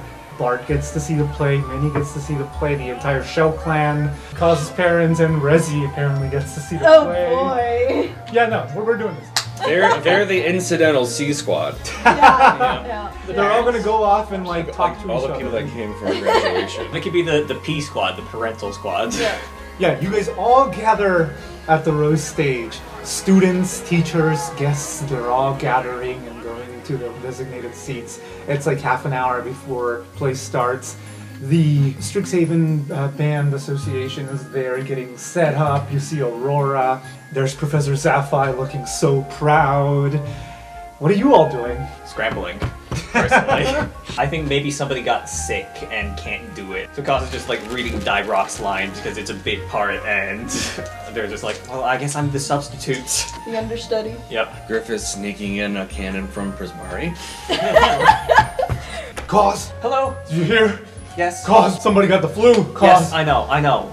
You've noticed that I currently look like what was... He was a handsome goblin in the original. so was he in this one. I think still a handsome I goblin. think it's Just another handsome goblin. Because the goblins and dwarves have like a history. Oh! Cos, you sure? Show must go on. Cos. I'm so proud of you, Cos. You goddamn genius, Cos. If you ever need a letter of recommendation, Cos, you come straight to me. I will keep that in mind. I'm very disappointed to see them silver quill colors. I can't even look at you, Cos, right now. I really thought you was going Prismari, Cos. I really thought. Well, I don't really fit into any kind of mold, it turns out. But for now, I'm fitting into this one right here. So, Ooh, that's impressive. God damn. give me a second to get into character. All right. Mistake is like panicking somewhere, making sure everyone has the right copy of the script, but basically every second sort of peeking out into the audience. It is just like so deeply uncomfortable. At some point goes over to like either Zaphi or Cos and just says, I just want to be very clear. If anyone calls me up on stage, they're going to get stabbed. Alright, we weren't planning on it. What if it's all of us on the stage and we're doing a big battle? No. I'm All right. not there, not any part of it. There's people in the audience I really don't want to know I'm doing this. Oh, ex-boyfriend? Ex-girlfriend? None of the above. Alright. Jeez, you know, somebody went through the whole trouble of changing Raya Galazar to Mistake and now I can't even say it? I mean, I'm glad they changed it at least. That does make me feel bad. Don't thank me, thank whoever changed it on the registry. Alright, well, we won't mention your name. Thank you. Props boy! So Gary's been checking all of the props, and he found Griff's cannon, and he's just like, who brought this in here? There's a little note attached to it. It will say something maybe like this. Dear Gary, this goes big boom. Hearts and stars, Griff. Big boom? We're doing like an artistic thing. Props boy! Right, what? Right, how we doing the trapdoor and the pulley and he's got to start going through a list of check marks. How we do? Is everything set? Trapdoor should be all good. The lift with the pulley looks all set. All of the gauntlets are already preset for their different magical effect. Magical? Well, no, to look magical, right? Like shooting fireballs, it shoots fire. Goodness, I was about to There's kick your ass out of gasoline. here. Gasoline, now that's something. We can play with that. So all of those are in place, and then there's the the fireworks that are all set for Rayorseal's death. Beautiful. I love it. Hey, props boy, I got you something. And he gets like a little, one of those like patches that you can put on like a jumpsuit or like An apron? an apron. Sorry. It's a patch. And I'm almost tempted to say it says props boy, aka Gary. To say, you know, I'm bad with names, but I remembered. Gary only has one R. God damn it! I knew I was gonna fuck it up! Fuck! It's okay, Garrett has 2 R's. Burning hammer! How we doing? Please have some good news for me. Please tell me you're doing good. Yeah, I'm fine. You ready to kick some ass? No, I'm ready to do a play. Well, that's what I meant. You ready to explode on Lilith? I don't like the way you said that. I am ready. Figuratively, boy. You ready to explode in a fit of rage? Oh, I'm fixed. Yeah! Yeah! I can't tell! Yeah! That's right. Okay. All right. Hey, congratulations on Prismari. My man. He goes in for the physical. Very like, hesitant pause.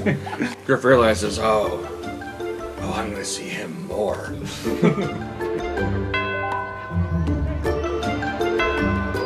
The bells ring to call everyone for silence. You see Koss's parents. You see Rezi, Minnie, Bart, the entire Shell clan sitting in the front row. Professor Zaphi steps up to the stage. Well, it's been one hell of a year, y'all. Had our ups and downs. Had many of postponements. This was supposed to be the winter play. Here we are in the spring. But I think it's safe to say that it all paid off in the end. I'd like to give a huge thank you, first of all, to our Dragon's Guards. We have over here Mr. Rampart Suvige, Mr. Student Shelly Shell. Thank you. For keeping us safe. Make ssure that no owlbears come barging in, am I right?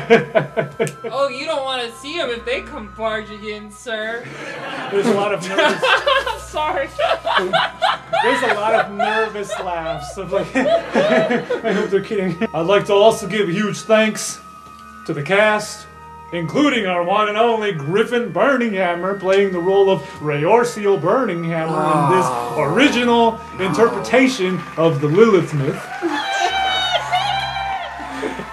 I would also like to thank the props department, especially props boy, aka Garrett Grigg, aka Gary Grigg Gary, whatever the hell you want to call him, honestly. He goes by all sorts of names. I would also like to thank our ghostwriter, who we have the pleasure of having a very talented ghostwriter writing this play. Sorry, I was about to say the name and I was like, well, that would have been a mistake, right? Somewhere behind stage, Mistake grabs the like red Lorehold scarf and just pulls it over her horns.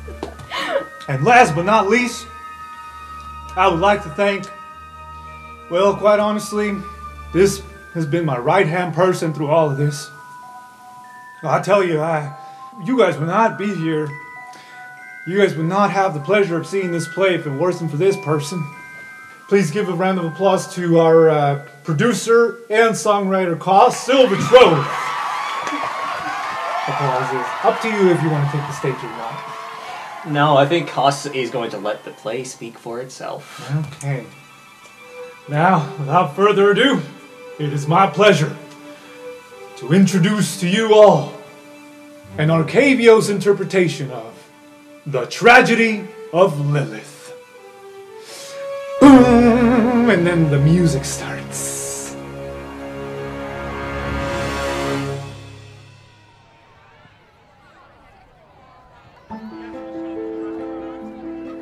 Mistake. During the intermission, you get a tap on the shoulder. And that's Professor Mirsha. Well, how are you? I'm great. It's a very, very good play. Lots of great dialogue. Whoever this ghostwriter is very talented. Clearly, I'm wondering if they meant literal ghosts. On that note, how are things with your spirit mentor? Things are good. I'm still waiting to meet them. Yep. Can we talk away from the crowds? Backstage, perhaps? All right.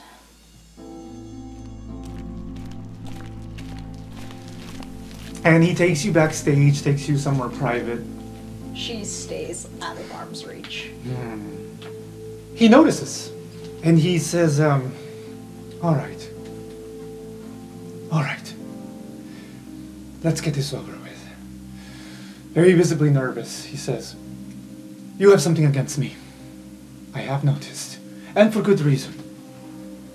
I have kept many secrets from you. At this point, you know most of them. Why are you angry at me, Mistake? I'm not angry, I just don't trust you. Why? Because you're a human from Redfell. And if you could see past that, if I were just a voice in your head, if I were just someone without a face, what would you think of me? I don't know, because you're not. Because you're a person who grew up in that awful place. Yes, I am. Because you are still someone who was involved in the death of someone who looked a lot like me. You're clearly not over that. And now I don't know if you actually care about the things you do, or if you do them just to make yourself feel better. Don't get me wrong, I'm grateful to be in this school, and I know Jordan is too. And I'm grateful for you continuing to sponsor people like me. I will never not sponsor people like you, Mistake. You have Good. so much talent, so much promise. But But if things really upset you, as they seem to, what are you doing to change it? you are right about a lot of things, Mistake. I am still haunted by what I did. And I have been spending decades trying to make up for it, trying to make myself feel better. But you know what? It hasn't worked. For what it's worth, Professor, I'm not after your secrets. No, I know you're not. You've made that very clear by avoiding me. But I would like to still trust you with one last one, if you'll allow me. All right. I don't want to tell you. I want to show you. I think you can trust your own ear more than you can trust me. And he motions to your earring. I can't control what I hear, see with that. It just shows me things. Well, let's hope you get lucky. There's a reason I named myself Mistaken. It's not for my good luck. He's twirling his ring with the red stone on it, and she's like, very well. I haven't told anyone this, and I'm probably going to continue not to if you get lucky. Good luck. And he just places a hand on your shoulder. You feel guidance flowing through you. And you dive into that well of memories. As you are swimming through these memories, you find yourself in the Hall of Oracles. And you start hearing an argument. Starts off very small, just like, what are you doing here? Huh? Tiefling? I am reading. Yes. Reading a book that you stole, maybe. And this escalates. You hear the confrontation, you hear the tiefling getting progressively angrier and angrier, and the human being like, what? What are you going to do about it, huh? You're going to shove me? You're going to attack me? That's exactly what tieflings would do. And then you hear a shove. Don't ever do that again, Redskin. Don't ever call me Redskin. Oh, what? Redskin? This escalates. You hear tumbling, you hear grunts, you hear a scream. Ah! And then a body fall. And then the sound of what, it sounds like a dagger falling. And you hear, oh no. Oh no, no, no, no, no, no. No, no, no. You hear whispers in the distance. You hear, "Oh, please, please, please, no, please, please.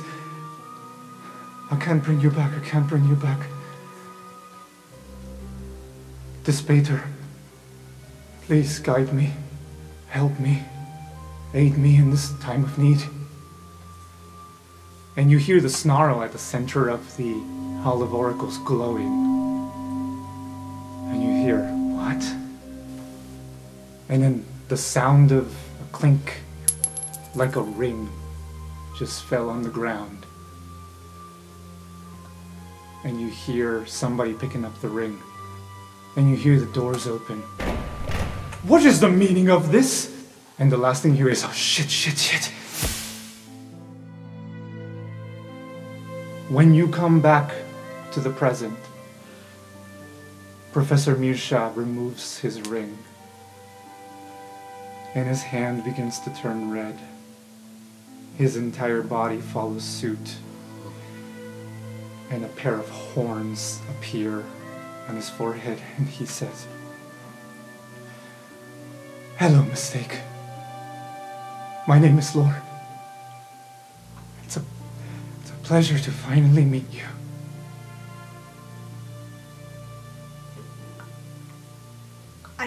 What? You must have questions. Yes, I have a lot. First, why would you ask Despater for guidance? I mean, the Vistas would have been much better. Yes, well. Even Zarya. Yes, I know. Despater, not the best choice. Mistake, I'm so sorry. I've been living a lie for so long. And only you and Quint and Captain Dapplewing know. I still have a lot of questions. Why? What do you think people would have done if they walked into the Hall of Oracles and see a tiefling killed a human? A rich human at that, the last one of his line. I was lucky in that regard, nobody asked questions, but they would have imprisoned me, possibly killed me, Mistake. Now I understand why Despater was the one who helped with this. That was a very Despater thing to do. And for the record, this ring, it's not the ring of this guy's self. This ring makes you look like the last person you killed. Oh, alright. Well, that's something. I mean, I haven't killed anyone since. Yes, no, I gathered that. That answers a lot of other questions. Like? Like why your instinct is to hide from any type of danger. Remember when I said you are braver than me? I meant it. I meant it. Why? Because I haven't yet stabbed an asshole human who decides to pick a fight? Because you live as yourself. And I don't.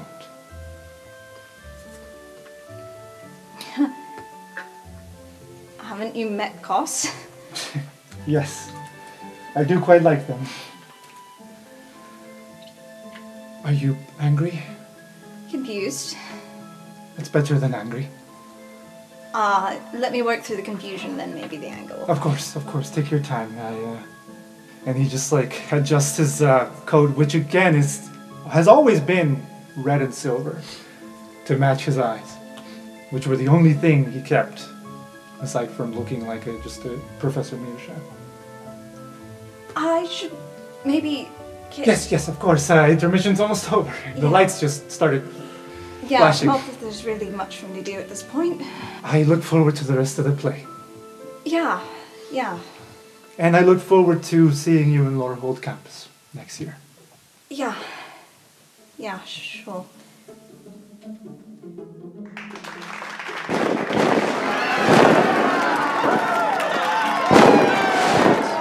The fireworks Gary had made before were magic. Like, they were magic stones and like an alchemy thing. And so what I think he's done for this is fireworks that we can actually have in our world. You can do fireworks just of still images and just for the final fireworks, they happen when Theodilus kills Reorseal, which I'm gonna say in this was like a bow and arrow. And what that does is it hits something that's not actually Griff, and that sends up fireworks, and they each take on the image of the characters who just died. Like, they're all ghosts, so it's like, there's Reorseal, and then the king, and then Bastian, and then Lilith, and then Genedea, and then the mom that was ghost at the beginning of the movie. Yeah. And movie. The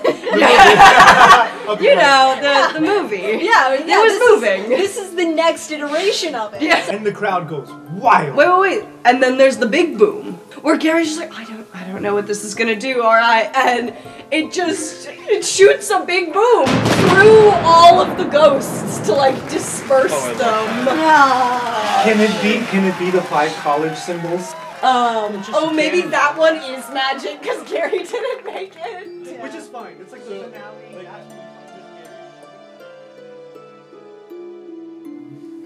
You are scheduled to leave the next morning. You know you have a lot of packing to do, but before that, 9 of you, minus Toby, are sitting in the common room having one last moment of peace and quiet before you have to head back home the next morning.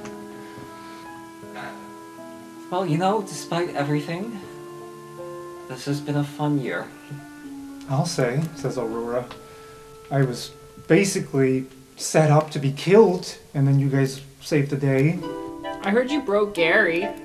Yeah, no, we're not going to talk about that. We're not going to. No, we're good. That's a season 2 thing, Shelly. So what's everybody doing over the summer? Oh, I'll just be in Witherbloom, with my parents. And Shelly pulls out an empty bottle and says, and I'm gonna try and perfect something that doesn't get me so fucked up when I drink it. Seems like a good idea. I have not left these grounds my whole life. I plan to go to the Grove of Eldror before the humanoids tear it down. They're still going forward with that. I don't know. I'd hope maybe they'd stop. Griff, what are you doing over the summer? I thought Bart and I could, spruce up Thane's office into something usable for us. So you're going to spend your break on campus? We can hang out every day, Griff. Honestly, having seen your family, I don't blame you. I kind of agree. Yeah, I thought you would all get it. Or every other day, maybe. We can start with, you can come on day 2. Oh my god, day 2 and then every day? That'll be amazing! We will start with day 2, and then we will see what happens after day 2. I'm looking forward to the second day. Mistake, what are you doing over the summer? Oh, nothing much, really. I just hang out at home. That fell, huh? Yep. Do you have any good live music venues there? I wouldn't know. We can sometimes see things if we go to the top of the wall. Is this the kind of thing where it would be bad if we came to visit? Yes, it would be very bad. Okay. What if I were to book a show in a venue in Redfield and I got you in? I can only disguise myself for an hour and only myself. Well, we can ask a benevolent artificer alchemist over there to make us a potion of disguise. No. Really, no one should come to Redfell. Really. If you're ever going to go to Redfell, go, during the autumn festival. But we're in class then, so, after we graduate, maybe. Well, I plan to go. And if anyone messes with you, I'll kick their ass. Really, you don't want to do that, Aurora. I'm not joking. You would have 9,000 people wanting to kick you out. And I have a 500-year-old vampire uncle who would kick all of their asses. Don't worry, I'll make sure to play really, really loud so that you guys get a good show and the front row humans can just get their eardrums burst or something, I don't know. Gary, what are you doing for the summer? Asks Greta. I feel like I've known you. Sorry. I feel like I've been a jerk to you in the past. Have I been a jerk? Don't worry about it, Greta. That actually is one of the things that I need to work on this summer, trying to study whatever Theoric or giving to their victims and see if there's anything we can do about it. I also need to do makeup work for my Silver Quill class because I took an incomplete in that. Ooh. So I'm gonna go to Minnie's. That sounds fun. I have an incomplete in all my classes now. Did they not excuse you due to the whole situation? What situation? Hi, I'm Greta. Hi. I don't know you. Hi, Greta. I'm Cos. Oh. Well, personally, I guess my parents have this internship with the League lined up for me, so I'm going back to be an agent for a bit. And I'm just asking if anybody wants me to visit and, do something else, then that's totally valid. I mean, why don't you come over and help us build a headquarters? I probably will drop by.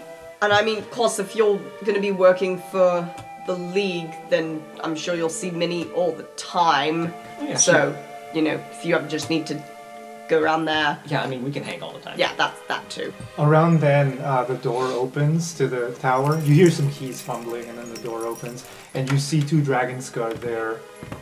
Pardon the intrusion. We just have clear out room number 9, and you see Toby walking in, just kind of like nonchalantly, still looking around like this is a new place. Oh, hello. What am I interrupting something? Yeah, Oh, it's fine though. all right. I guess I have some stuff up here that belong to me. That's weird. Huh. Hi. Hello. What's your name? I'm Tobias Swiftfoot. We met last week. Right, the turtle. Yes, you came in. I was reading, and I don't remember much before that. Oh, I started crying. Hey, I have a present for you. For me? Yup. Charlie takes out a box that is in the shape of a turtle that formerly had a chocolate in it that Toby ate. This is for you. You already ate what's inside, but you don't remember. There's a whole history. You'll probably learn it over time, but... If you say so. We do. I feel Thanks like I for would stopping have by. remembered meeting you. Well, that's kind of the thing. Your memory of the last year Yeah. gone. Listen, Toby, Yeah. some really nasty people did some things to your mind. So, I guess this is a little bit awkward for all of us, but we'll see you around in the next year, and I guess I look forward to getting to know you again. Right. And keep that box safe, okay? Okay. Is there anything inside? I'm not going to tell you. He opens it. He doesn't see anything, but that doesn't mean there's nothing inside. It's all of Shelley's love. It's the friends we made along the way. All right. Well, I do need to pack up. Thank you, kind turtle. I still don't know your name. My name is Shelly. Shelley. That's a great name. Can I give you a hug? Sure. And Shelly goes and gives Toby a big old hug. Wow, this is... I feel like I'm having deja vu here. It's weird. Don't you think, Shelley? No. You slept in my bed every night for a year. He turns really red. Oh boy, I'm sorry that I did that. I didn't mean to. Maybe, I don't know. Did I? Did I mean to? Did I? Okay, I'm gonna go pack up. Pleasure knowing all of you for 5 minutes. And he just goes, runs upstairs. And a nut turtle shell. By the way, there is something in the box, but it's hidden inside the fabric of the box. He's gonna discover that in year 2. Don't forget it. I will not. For what it's worth, Shelley, if you'd be okay with it, I'm sure you could use a friend next year. Oh yeah, well we'll see. I'm gonna take a break this summer. I'm gonna hang out with Griff every day and not think about Toby. You know, some time away is probably good. I'll think about Rampart though. Please visit often and early. As much as I can. Early, that's good. I was going to go chat with Jordan before we left. I only have, I mean, you've seen my room. I own like 3 things. It's all gonna take long to pack. Well, I guess we should get to packing then. Oh, you have a bigger room next year. I mean, I imagined it would be bigger because there are 2 No, people in it. it's gonna be fucking big. Like Shelly's room big? Well, like it was supposed to be my room big. What? No, you're gonna be really uncomfortable in there. It's huge, but it's really soft. I don't really know what to say about that, so I'm just... Better you have it than anybody else. I suppose. I don't know what I'm We're off to adventure to go roll the dice. Come seize your advantage and you'll roll them twice. Even if we lose our way, we'll make our journey someday. Something awaits you, so anchors away.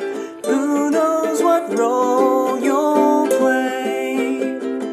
Who knows what role you'll play? We've all come together to learn and to teach. There's always advances, new levels to reach. Caught in this magical spell, everything turns out so swell. Get up and go, start the show, give 'em hell. Who knows what story you'll tell? Who knows what story you'll tell?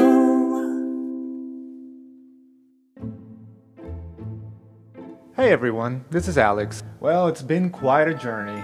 Thank you for tuning in to Season 1 of Roleplay Radio. We've had a blast making this show for you, and we hope to continue. We have one last episode coming your way, a holiday special, which will be released on Valentine's Day. That will be a standalone story, after which we will be taking a break from airing any new episodes while we work on the production of Season 2.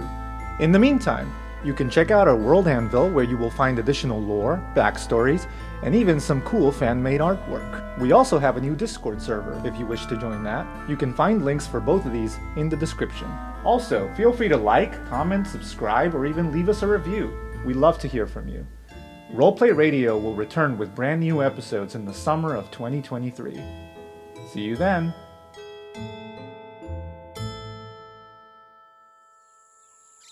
So, after credits scene, Shelly is sitting in the Witherbloom swamps. Whoa! Is in alligator form, casting speak with animals. Okay. Cast speak with animals first, then becomes wild. Yep. Hello, fellow alligator. I was told to ask you a question. Ask away. I was told to ask you for the sex talk. About the turtles and the squids. About the turtles and the squids. Do alligators give the sex talk to their young is the question. I ate my last child. What? I'm not asking about that. I'm asking, what is the sex talk that you would have given your child if you didn't eat him? When you like your fellow crocodile, We're you alligators. get together and you roll around. Alligators belong in the desert. Crocodiles belong in the swamp. I knew you looked weird. Oh, okay. Also, do we lay eggs? Yeah. We lay eggs. Who are you talking So it's to? very different than I humanoids. turtles don't lay eggs? This is happening near the detention bog. Yep, yeah, Because absolutely. after Shit, here comes the cops. after the other shit went down, and Flomi learned that the Dragon's Guard just pieced the fuck out of the detention bog and left the students behind, she has volunteered to guard there personally with some regularity, just to make up for other Dragon's Guard being shit. You see 3 crocodiles and 1 alligator approaching you. Flomi does not have superpowers. She is a cleric. If you're here, there will not be any rabbits. I've never seen an alligator here. That is very odd. This is not normal. You guys also see a person dressed in silver quill attire with a box walking towards the harbor. Brushes past below me. Oh, hey there. You follow me, right? It's close. Fane the broker. You talk to crocodiles much? I wasn't actually talking to them. I don't think they would understand me. You see one alligator just look over, because Shelly knows the name. But that one Shelly is just looks also over. not a crocodile, but an alligator. Oh. And I'm my pretty mouth goes sure. wide. At least that one is actually a bird. Well, the fuck do I know? I ain't a witherbloom. But Big if you... snap! Jeez, Right on, fuck. buddy. Druids are not only witherbloom. Alright, I'm gonna get the hell out of here before one of these eats me, but if you ever need a potion of speak with animals, you call me, baby. I am not a child. I do not know why you are referring to me as one. Oh, you know, that's just how I roll. You know, I like your pink hair, sweetie. Before he gets on the ship, and I want to end with this. Uh-oh. He's about to get on the ship, he's greeting the shipmaster. Fucking Fane the broker. Before he leaves, he notices that he stepped on something sticky. And he takes a step back. Oh shit. Who are you? Beautiful. And he puts a hand down. And you see a blob going up to his hand. Nice. Smell it. Rosemary, parsley, thyme, and what the fuck's the... Oh shit. You're that Greek boy's inkling. Well, I'm sure he won't miss you. And he gets into the ship with Carrie's inkling. To be continued. Yay! I love Fane that. Squad.